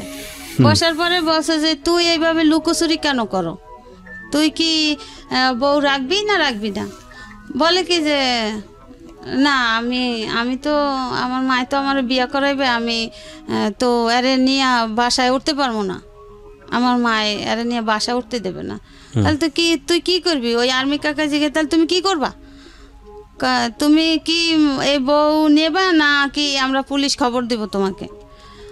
এখন বলে কি না না কাকা, আমি নেব, আমি আমার স্ত্রী সন্তান নেব। এই কই ঠিক আছে, মিল টিল হয়ে গেছে। সেই বিকালবেলা তখন আর কি ওর মায়ের ফোন দিছে, ওই কাকাই ওর বাবার নাম্বার দিয়ে ফোন দিছে। ফোন দেওয়ার পরে ওর মা ওর দাদি বলে কি যে ও যদি ওই বউ নিয়ে আসে আমি আমার ঘরে উঠতে দেব না। আমি ও বউ আগেও মানি না, এখনও মানি না, এখন তো মানার কোনো প্রশ্নই আসে না। আমি তো বউ বের করেই দিছি বাড়ি থেকে, আমি কি বাড়িতে উঠানোর জন্য বের করছি? আমি তো বের করার জন্যই বের করছি। আমি মানি না, আমি আমার ছেলেকে আমার পছন্দ মতো বিয়ে করাবো। এরপরে তারা জিজ্ঞাসা করলো যে তোমার মা তো এটা বললো, এখন এটা তো তোমার স্ত্রী, তোমার সন্তান, তোমার মা কি করলো ওটা তো দেখার দরকার নাই, তোমারটা তোমাকে বুঝে নিতে হবে। বলছে হ্যাঁ, আমি স্ত্রীর সন্তান নিয়ে ঢাকাতে যাব। ঠিক আছে, ভালো কথা। এরপরে তারা শিখাইয়া দিল না কি করলো, সে সন্ধ্যার পরে সারাদিন এই ছেলে নিয়ে ঘুরলো, আমার সাথে কথা বললো, কথা বলার পরে সে সন্ধ্যার পরে ওখান থেকে পালাই আইসা পড়ে। আমাকে আমার ছেলেকে রাইখা ওখান থেকে তার ওই খালাতো ভাইয়ের বাসা থেকে পালাই আইসা পড়ে। এখন তারে ফোন দেয়, তার ফোন বন্ধ। সে পালাইয়া আইসা কোথায় আসে, তার আমতলি, আবার তার বোনের শ্বশুর বাড়ি আছে ওখানে। এরপরে আবার আমি খুঁজতে সেই 15 সালে কোরবানির সময় আমি খুঁজতে ছেলে নিয়ে আবার তার কাছে গেছি যে কিভাবে আমি চাইছি যে আমার এত বছরের সংসার, আমার ছেলেটা বড় হয়ে যায়, আমার সংসারটা ঠিক থাকুক, আমার ছেলেটার মান সম্মান ঠিক থাকুক, সে সমাজে মাথা বড় হয়ে সে বাঁচুক, সে ভালো একটা স্কুল কলেজে লেখাপড়া করুক। এই আমি তাকে নিয়ে আসলাম, সে আমাদের সাথে আসলো, আসা সপ্তাহখানে ছিল। আমার বোনের বাসায় বেড়াইছি তাকে নিয়ে। এরপরে আমি হেদের বাড়িতে গেছি। হেদের বাড়িতে যাওয়ার পরে হ্যার মা আমার চাচি শাশুড়ির ফোন দিয়ে বলে যে ওরা জিজ্ঞাসা করেন যে ও কি আমার সম্পত্তি চায় না ওর স্ত্রী সন্তান চায়। ও যদি আর স্ত্রী সন্তান গ্রহণ করে তাইলে আমি ওকে আমার সম্পত্তির এক কানা করিও দেব না। এরপরে সে রাতের বেলা এক জায়গায় শুই, ছেলে নিয়ে শোয়, আমি শুই। এটা কি মানে আপনার শ্বশুর বাড়িতেই আপনারা একসঙ্গে থাকছিলেন আলাদা আলাদা করে? হ্যাঁ, শ্বশুর বাড়ি বরিশালে, কাশীপুর। এরপরে সে ফজরের আজান দেয়, তখন আমাকে বলে কি তানভীর মা ওঠো, নামাজ পড়বো না? আমি বলছি হ্যাঁ নামাজ পড়বো। এই কথাটা বললে সে কিবরিয়া ভাই সে যে বাহিরে নামে আর সে ঘরে ফিরে না। এরপর সে পালাইয়া ডাকাতে আইসা পড়ে, আমাকে আমার ছেলেকে ওখানে রেখা। এখন আমার চাচি শাশুড়ি বলে কি আমার সেই চাচা শ্বশুর বাহিরে থাকে থাইল্যান্ডে। এখন আমার চাচি শাশুড়ি বলে কি যে তোমরা বাড়িতে চলে যাও, আমি ঢাকা যাব। এদিকে তার আবার আমার চাচাতো দেবর একটা মেয়ে নিয়ে ঢাকাতে এসে পড়ছে, এই খবর জানতে পারছে, এখন সে ঢাকাতে আসবে। এখন আমি কার কাছে থাকবো? এরপর আমি আমার বাবার বাড়ি চলে যাই। যাওয়ার পরে মানে সপ্তাহখানে পরে আমাকে একজনে ফোন দিয়ে বলে কি যে তুমি দেশে আছো, তোমার স্বামী বিয়ে করে বউ নিয়ে আসছে। আমার শাশুড়ি অলরেডি সে নিজে দাঁড়াই থেকে তাকে বিয়ে করায়। আমার শাশুড়ি নিজে দাঁড়াই থেকে বিয়ে করে? মানে আপনি ছিলেন ওই সময়? আমি তো বাড়িতে মানে আপনার নিজের বাড়িতে, মায়ের বাড়িতে? হ্যাঁ, আমি আমার মায়ের বাড়িতে। ওকে। এখন আমাকে একজন ফোন করে বলে যে ওদেরই বাড়ির এক ভাড়াটিয়া বলে যে ভাবি তুমি দেশে কি করো, তোমার স্বামী দিয়ে বিয়ে করে আর একটা বউ আনছে। এরপরে আমি কথাটা শুনে আমি ছেলেরে বললাম কি তানভীর তোর বাবা তো বাড়িতে, হ্যাঁ তাই তোর বাবা নাকি বিয়া করছে, তোর দাদি বিয়া করাইছে, বউ আনছে। ছেলে বলে কি চলো আমরা যাই বাড়িতে। এই 15 সালে কিবরিয়া ভাই। এরপরে বাড়িতে আসছি। এর আগে আমার স্বামী বাংলাদেশে আসছে সেই কথা শুই না আমি বাড়িতে আরো একবার আসছি যে আমার শাশুড়ি আমার স্বামীকে আমার সন্তানের মুখোমুখি হতে দেয় নাই। সে ঘর থেকে যখনই আমরা দরজা নক করছি লুকিং গ্লাস দিয়ে দেখে সে অন্য রুম দিয়ে সরাই দিয়েছে, কইছে বউ বাচ্চার সামনে তুই যাবি না, তুই ঘর থেকে বের হয়ে যা। আমরা এক দরজা রুমে ঢুকছি, আর এক দরজা খুলে দিয়ে সে বাইরে বের করে দিয়েছে। তার আগে বিয়ে হয়ে গেছে। এরপর বিয়ে করে বউ আনছে। পরে আমি গেছি আমার ছেলেকে নিয়ে, দুপুরবেলা যাই উঠছি, সে শুক্রবার দিন বউ নিয়ে আসছে। আমি এর পরের দিনই শনিবার দিন যাই আবার বাসায় উঠছি। বাসায় ওঠার পরে ছেলে জিজ্ঞাসা করে আবু ওই মহিলাকে? বলে কে? তোর একটা আন্টি। কয় আন্টি কোথা থেকে আসলো? কেমন আন্টি? বলে কি যে তোর আন্টি। কয় আন্টির পরিচয় তো দিবা, আন্টি কিরকমের আন্টি, কোথাকার আন্টি, কই থেকে আসছে? এখন সে কথা বলে না। এখন আমার ওর দাদি ওইটা বলে কি যে এটা তোর আব্বু বিয়া করছে, তোর আব্বুরে বিয়া করাইছি। ওই সেই মেয়ে নাকি ওর নতুন কোনো বউ?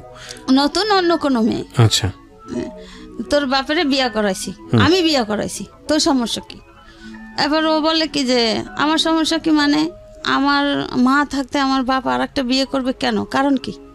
আমার বাপ তো এত বছর ছিল না, এখন বাংলাদেশে আইসা সে পাগলামি কেন করবে? কি কারণ? আমি তো বড় হয়েছি, তার কিছু প্রশ্ন থাকলে সে আমাকে করতে পারে। তো কয় তুই ছেলে মানুষ, তোর দ্বারা কইব কি? একটা পুরুষ মানুষ 5টা বিয়ে করতে পারে, সমস্যা নেই। বলছে বিয়ে করতে পারে, ভালো কথা। আমার মায়ের তো অনুমতি নেবে, আমার মায়ের কাছে সাজেশন নেবে না সে? আমার মা যদি বলে তাহলে সে বিয়ে করবে, তা না হলে সে কিভাবে বিয়ে করে? কত ছেলে মানুষ, তোর কাছে এত কথা বলবো কি? যা তুই প্রসেসর। এখন আমার স্বামীরে ওর বাবারে সে ঘর থেকে বের করে দেয়। কে বের করে দেয়? ওর দাদি। আচ্ছা। এখন আমরা যেহেতু উপস্থিত হয়েছি, এখন একটা ঝামেলা হইতে পারে। হ্যাঁ, তো ওরে বারবার কাকি তুই যা, ও সামনে গিয়ে দাঁড়াইছে, আব্বু তুমি কোথায় যাও? আমি একটু বাইরে যাই, কাজ আছে। ঠিক আছে, তোমার বাইরে কোথায় কাজ, চলো আমি তোমার সাথে যাব। ওর দাদি ওরে টাইনা ধরে, কেন তুই যাবি? ও যাইবো ওর কাজে, তোর সমস্যা কি? তুই কই যাবি? তুই ওই পাশে যাইয়ে ব। এইভাবে করতে করতে মনে করেন এখন ওর বাবারে যখন এক পর্যায়ে ও ঘর থেকে বের হইতে না দেয়, ওই মুহূর্তে আমার মেজ ননদের মেয়ের জামাই, সে গাজীপুরে সমরাস্ত্র কারখানায় চাকরি করে, ওরাও উপস্থিত ছিল ওখানে। তো ওরে রুমের ভিতরে টাইনা নিয়া, এর ভিতরে আমার শাশুড়ি আমার রুমের ভিতরে টাইনা নিয়া আমার আচ্ছা মতো মারছে। এরপরে ওই তার মেয়ের নাতি জামাই ওরে ঘুষিয়েতে ঘুষিয়েতে ওরে বিছানার উপরে বেউস করে ফেলাইছে। এভাবে মারধর করিয়া রুমের ভিতরে তালা মেরে দিয়া তারা থানায় যাইয়া পুলিশ নিয়ে আসছে।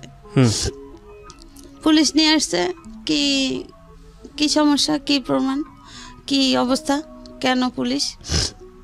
এখন বলে কি যে আমরা এই বউ সাইডে দিছি, এরপরে বউ আইয়া জ্বালাতন করে, আমাদের বউ আইয়া আমাকে ডিস্টার্ব করে। এরপরে এলাকার লোকজনও কিছু কিছু আসছে, আইসা আমারে জিজ্ঞাসা করছে। এরপর আমি বলছি যে কাকা এই ব্যাপার, আমার এরকমের অসুস্থ ছিলাম, আমার দেশে দিয়ে আসছে, আমার শ্বশুর মারা যাওয়ার পরে, আপনারা তো সবই জানেন এলাকার লোক, তো এখন আমি আসছি, আমি আরও 2 বার আসছি, তখনও আমার ঘরে উঠতে দেয় না আমার শাশুড়ি, আমার স্বামী লুকায়ে লুকায়ে গেছে, আমি এইভাবে তারে খুঁজে খুঁজে আনছি, এখন সে আইসা বিয়া করছে। হ্যাঁ, এখন আমার সাথে এরকমের হয়েছে, তোমার সাথে কি কোনো ডিভোর্স হয়েছে? আমি বলছি না কাকা, আমি এরকমের কোনো প্রমাণ, কোনো কাগজ আমি পাই নাই। বলছে কত বছর? আমি বলছি এই যে তানবীরের দাদা মারা যাওয়ার পর থেকে 12 সাল থেকে এই ঘটনা। তো এরপরে এরা জিজ্ঞাসা করছে, পুলিশ জানছে, পুলিশেরা জিজ্ঞাসা করছে যে আপনারা কি ডিভোর্স দিয়েছেন, তাহলে তার কাগজ কই, কাগজ দেন, আপনাদের কাছে কি কাগজ আছে?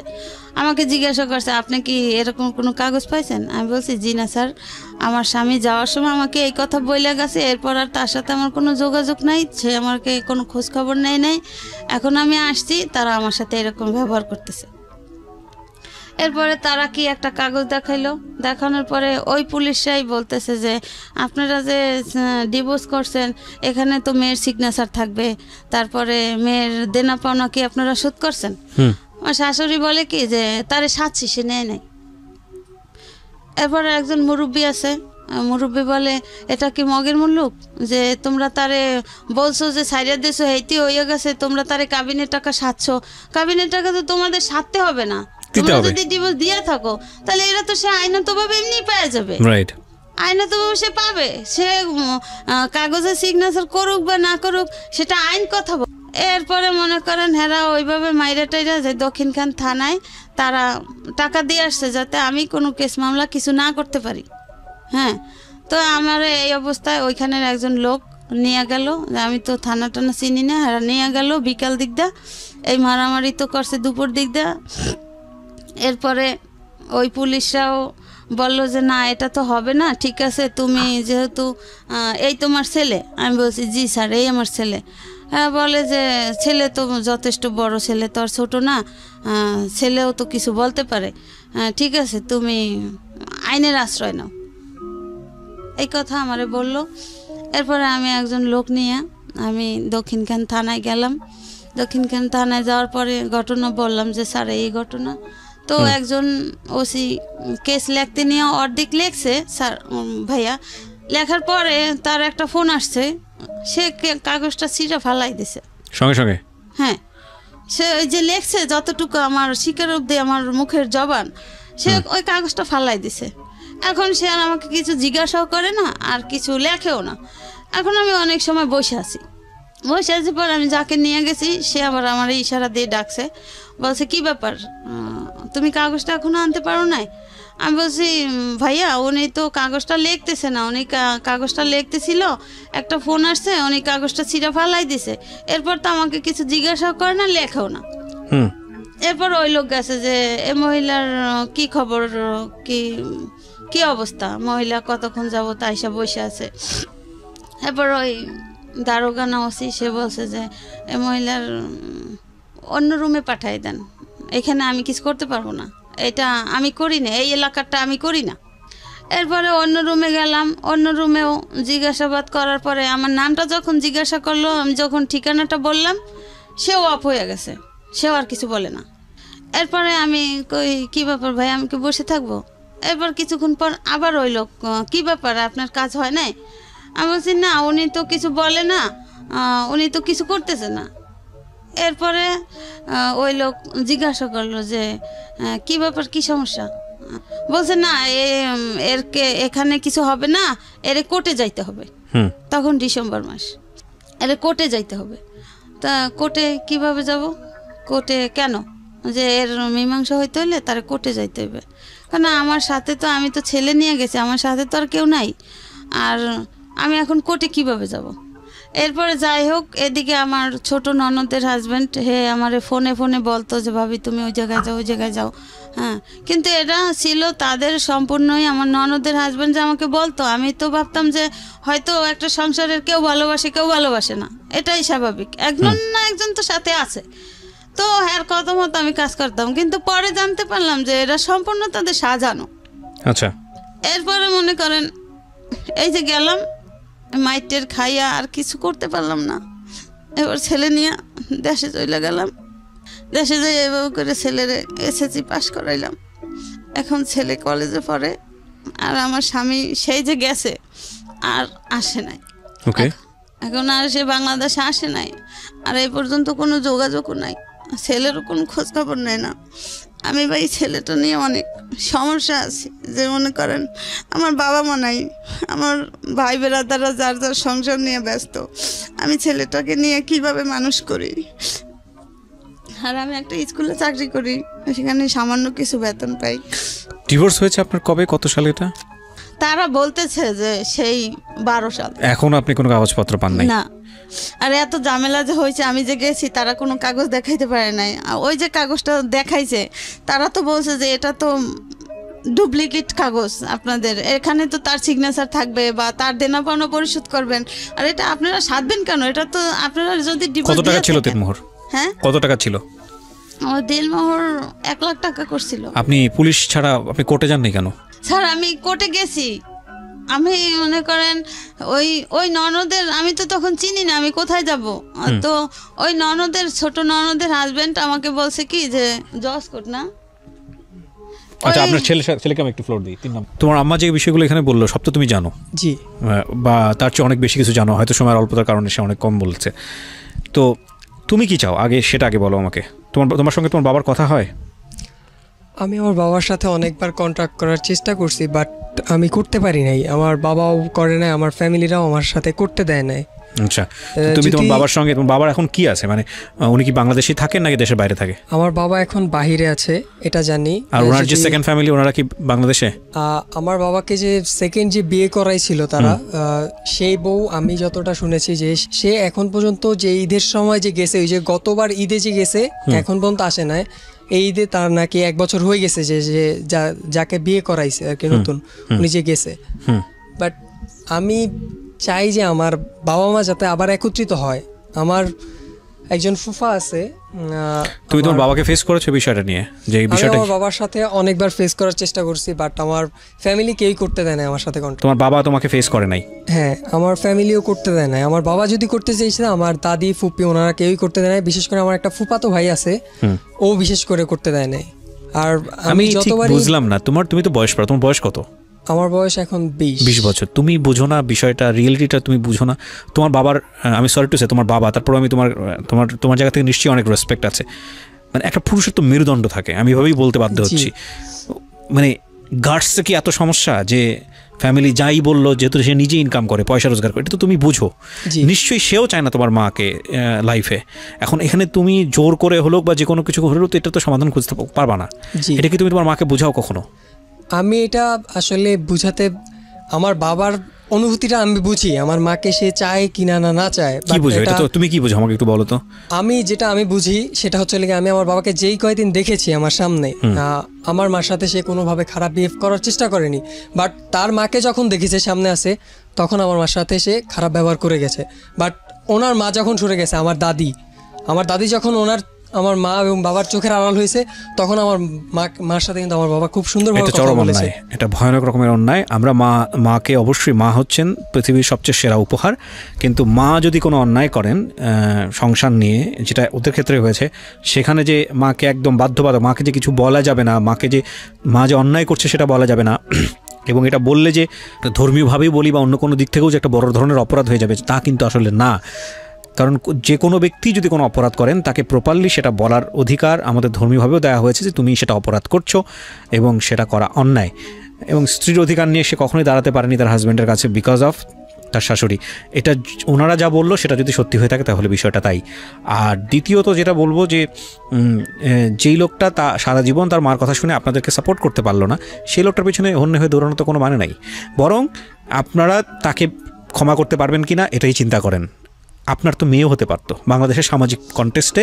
আমি যদি চিন্তা করি ওর বয়স যদি এখন 20 হতো এবং যদি মেয়ে হতো আপনার জন্য এটা আরও বিপজ্জনক হতো। এটাই আমাদের রিয়েলিটি, বাংলাদেশের সামাজিকতার বাস্তবতায়। বিয়ে দিতে সমস্যা হতো, একটা চাকরি বাকরি নিয়ে দৌড়াদৌড়ি করতে গেলে সমস্যা হতো, বিভিন্ন রকমের সমস্যা হয়, যে নারীকেন্দ্রিক যে যত রকমের সমস্যা আমাদের সমাজে আছে, সেই জায়গাটায় আপনি একদিক থেকে এগিয়ে আছেন। এখন আপনার ছেলেটার পড়াশোনার জন্য যে খরচের দরকার, ও তো নিজেই কিছু না কিছু করে রোজগার করতে পারে, ও সে সামর্থ্য আছে, ও দেখতে শুনতো মাশাআল্লাহ সুন্দর। সুতরাং এই জায়গা থেকে তো আপনি একদিক থেকে এগিয়ে আছেন। আপনার হাজব্যান্ড যদি কোনো দিন এমন হয় সহায় সম্বল সব কিছু হারিয়ে আর কোথাও কোনো জায়গা নাই, সে পাচ্ছে না, আপনাদের ফ্যামিলিতে আসছে, তখন আপনারা হয়তো অনেক বেশি ওয়েল এস্টাবলিশড। এই প্রশ্নের উত্তর নিয়ে অনুষ্ঠানটা শেষ করবো আমি, আর বাকিটা সবটুকু আপনিও বোঝেন, আমাদের লিসনাররাও বুঝে। আপনারা ওয়েল এস্টাবলিশ, আপনার ছেলে একটা ভালো চাকরি করে, হয়তো ভবিষ্যতে নিশ্চয়ই হবে, ভবিষ্যতে ইনশাআল্লাহ হবে, এবং আপনার হাজব্যান্ডের যদি কোথাও যাওয়ার জায়গা না থাকে আপনাদের কাছে আসে, আপনারা মেনে নেবেন? জি, আমি মেনে নিব। আমি তার সন্তান। আপনি মানবেন? আপনাকে প্রশ্ন করেছে, আপনি মানবেন? তখন আপনার খাওয়ার কোনো সমস্যা নাই, কষ্টের নাই, আপনার সব কিছু ওয়েল এস্টাবলিশ, আপনার ছেলে লেখাপড়া করে একটা চাকরি বাকরি করছে, আপনার ছেলের যে রেসপেক্ট আছে তার বাবার প্রতি, সেটার জন্য আমার যথেষ্ট রকমের তার প্রতি রেসপেক্ট। কিন্তু আপনি কি পারবেন আপনার হাজব্যান্ডকে মেনে নিতে? ধরেন বৃদ্ধ বয়সে তার কোথাও কোনো যাওয়ার জায়গা নাই, তার মাও বেঁচে নাই, তার যে সংসার সে সংসারও নাই, কেউ তাকে জায়গা দিচ্ছে না, আপনার ঘরে আসছে, আপনার কাছে শেল্টার চাচ্ছে, আপনি পাবেন তাকে জায়গা দিতে? একদম ভিতর থেকে যেটা আসবে সেটাই বলবেন, অনেস্ট ওপিনিয়ন। স্যার আমি সেটা বলতে পারি না, হয়তো উনি কনফিউজ এবং উনি পারবে না, কারণ ওনার জায়গা থেকে উনি যতটা কষ্ট পাইছেন, এই কষ্টটা ভয়ানক রকমের কষ্ট। 13 বছর বয়সে বিয়ে হয়েছে একটা ভদ্রমহিলার। আপনি একটা জিনিস চিন্তা করে দেখেন, ওনার লেখাপড়া কিন্তু তেমন একটা না, 6-7-এ পড়া অবস্থায় বিয়ে হয়েছে। এবং আমাদের গ্রামীণ সমাজের জায়গাটা থেকে আমি গল্পটা শুনছিলাম, এরকম অসংখ্য মহিলা আছেন যারা বছরের পর বছর কষ্ট করে যান, বছরের পর বছর হাজব্যান্ডকে কাছে পায় না, এবং মানে ওই যে কথা আছে না, বুকে পাথর বাঁধা, কলিজায় পাথর বেঁধে অপেক্ষা করেন একটা দিনের জন্য, একটা সময়ের জন্য, যারা আসবেন দেশের বাইরে থেকে, 10টা দিন ভালো থাকবেন, একটু সময় আবার ওই বছরের পর বছর অপেক্ষা করবে। এই ভদ্রমহিলা না পেয়েছে স্বামী, না পেয়েছে সংসার, এবং জীবনে যেই দায়িত্বটা পেয়েছে সন্তান মানুষ করতে গিয়ে, সেটাও তিনি যথেষ্ট কষ্ট দুঃখ করে সন্তানকে মানুষ করার চেষ্টা করেছেন। সন্তান মাশাআল্লাহ এখন বড় হয়েছে, সে হয়তো নিজের পথ দেখতে পারবে, কিন্তু সবচেয়ে দুঃখজনক হবে এই সন্তান যদি তার মাকে যদি ভবিষ্যতে ঠিকমতো টেক কেয়ার না করে। আপনি আমাকে এটা বলেন তো, আরেকটা প্রশ্ন আপনাকে করি, আপনার সন্তান যদি এরকম একটা বিয়ে করে, যে সে বিয়ে করার পরে সে বায়াসড হয়ে গেল তার স্ত্রীর প্রতি, এবং তার স্ত্রী চাচ্ছে আপনার কাছ থেকে তাকে দূরে সরাইতে, এবং সে দূরেই সরাই নিয়ে গেল, আপনার ফিলটা কী হবে? ভয়ানক হবে আমি জানি, কিন্তু আপনি যদি তার ওয়াইফকে সহ্য করতে না পারেন, আপনি কি আপনার সন্তানকে তার ওয়াইফের কাছ থেকে সরাবেন? না।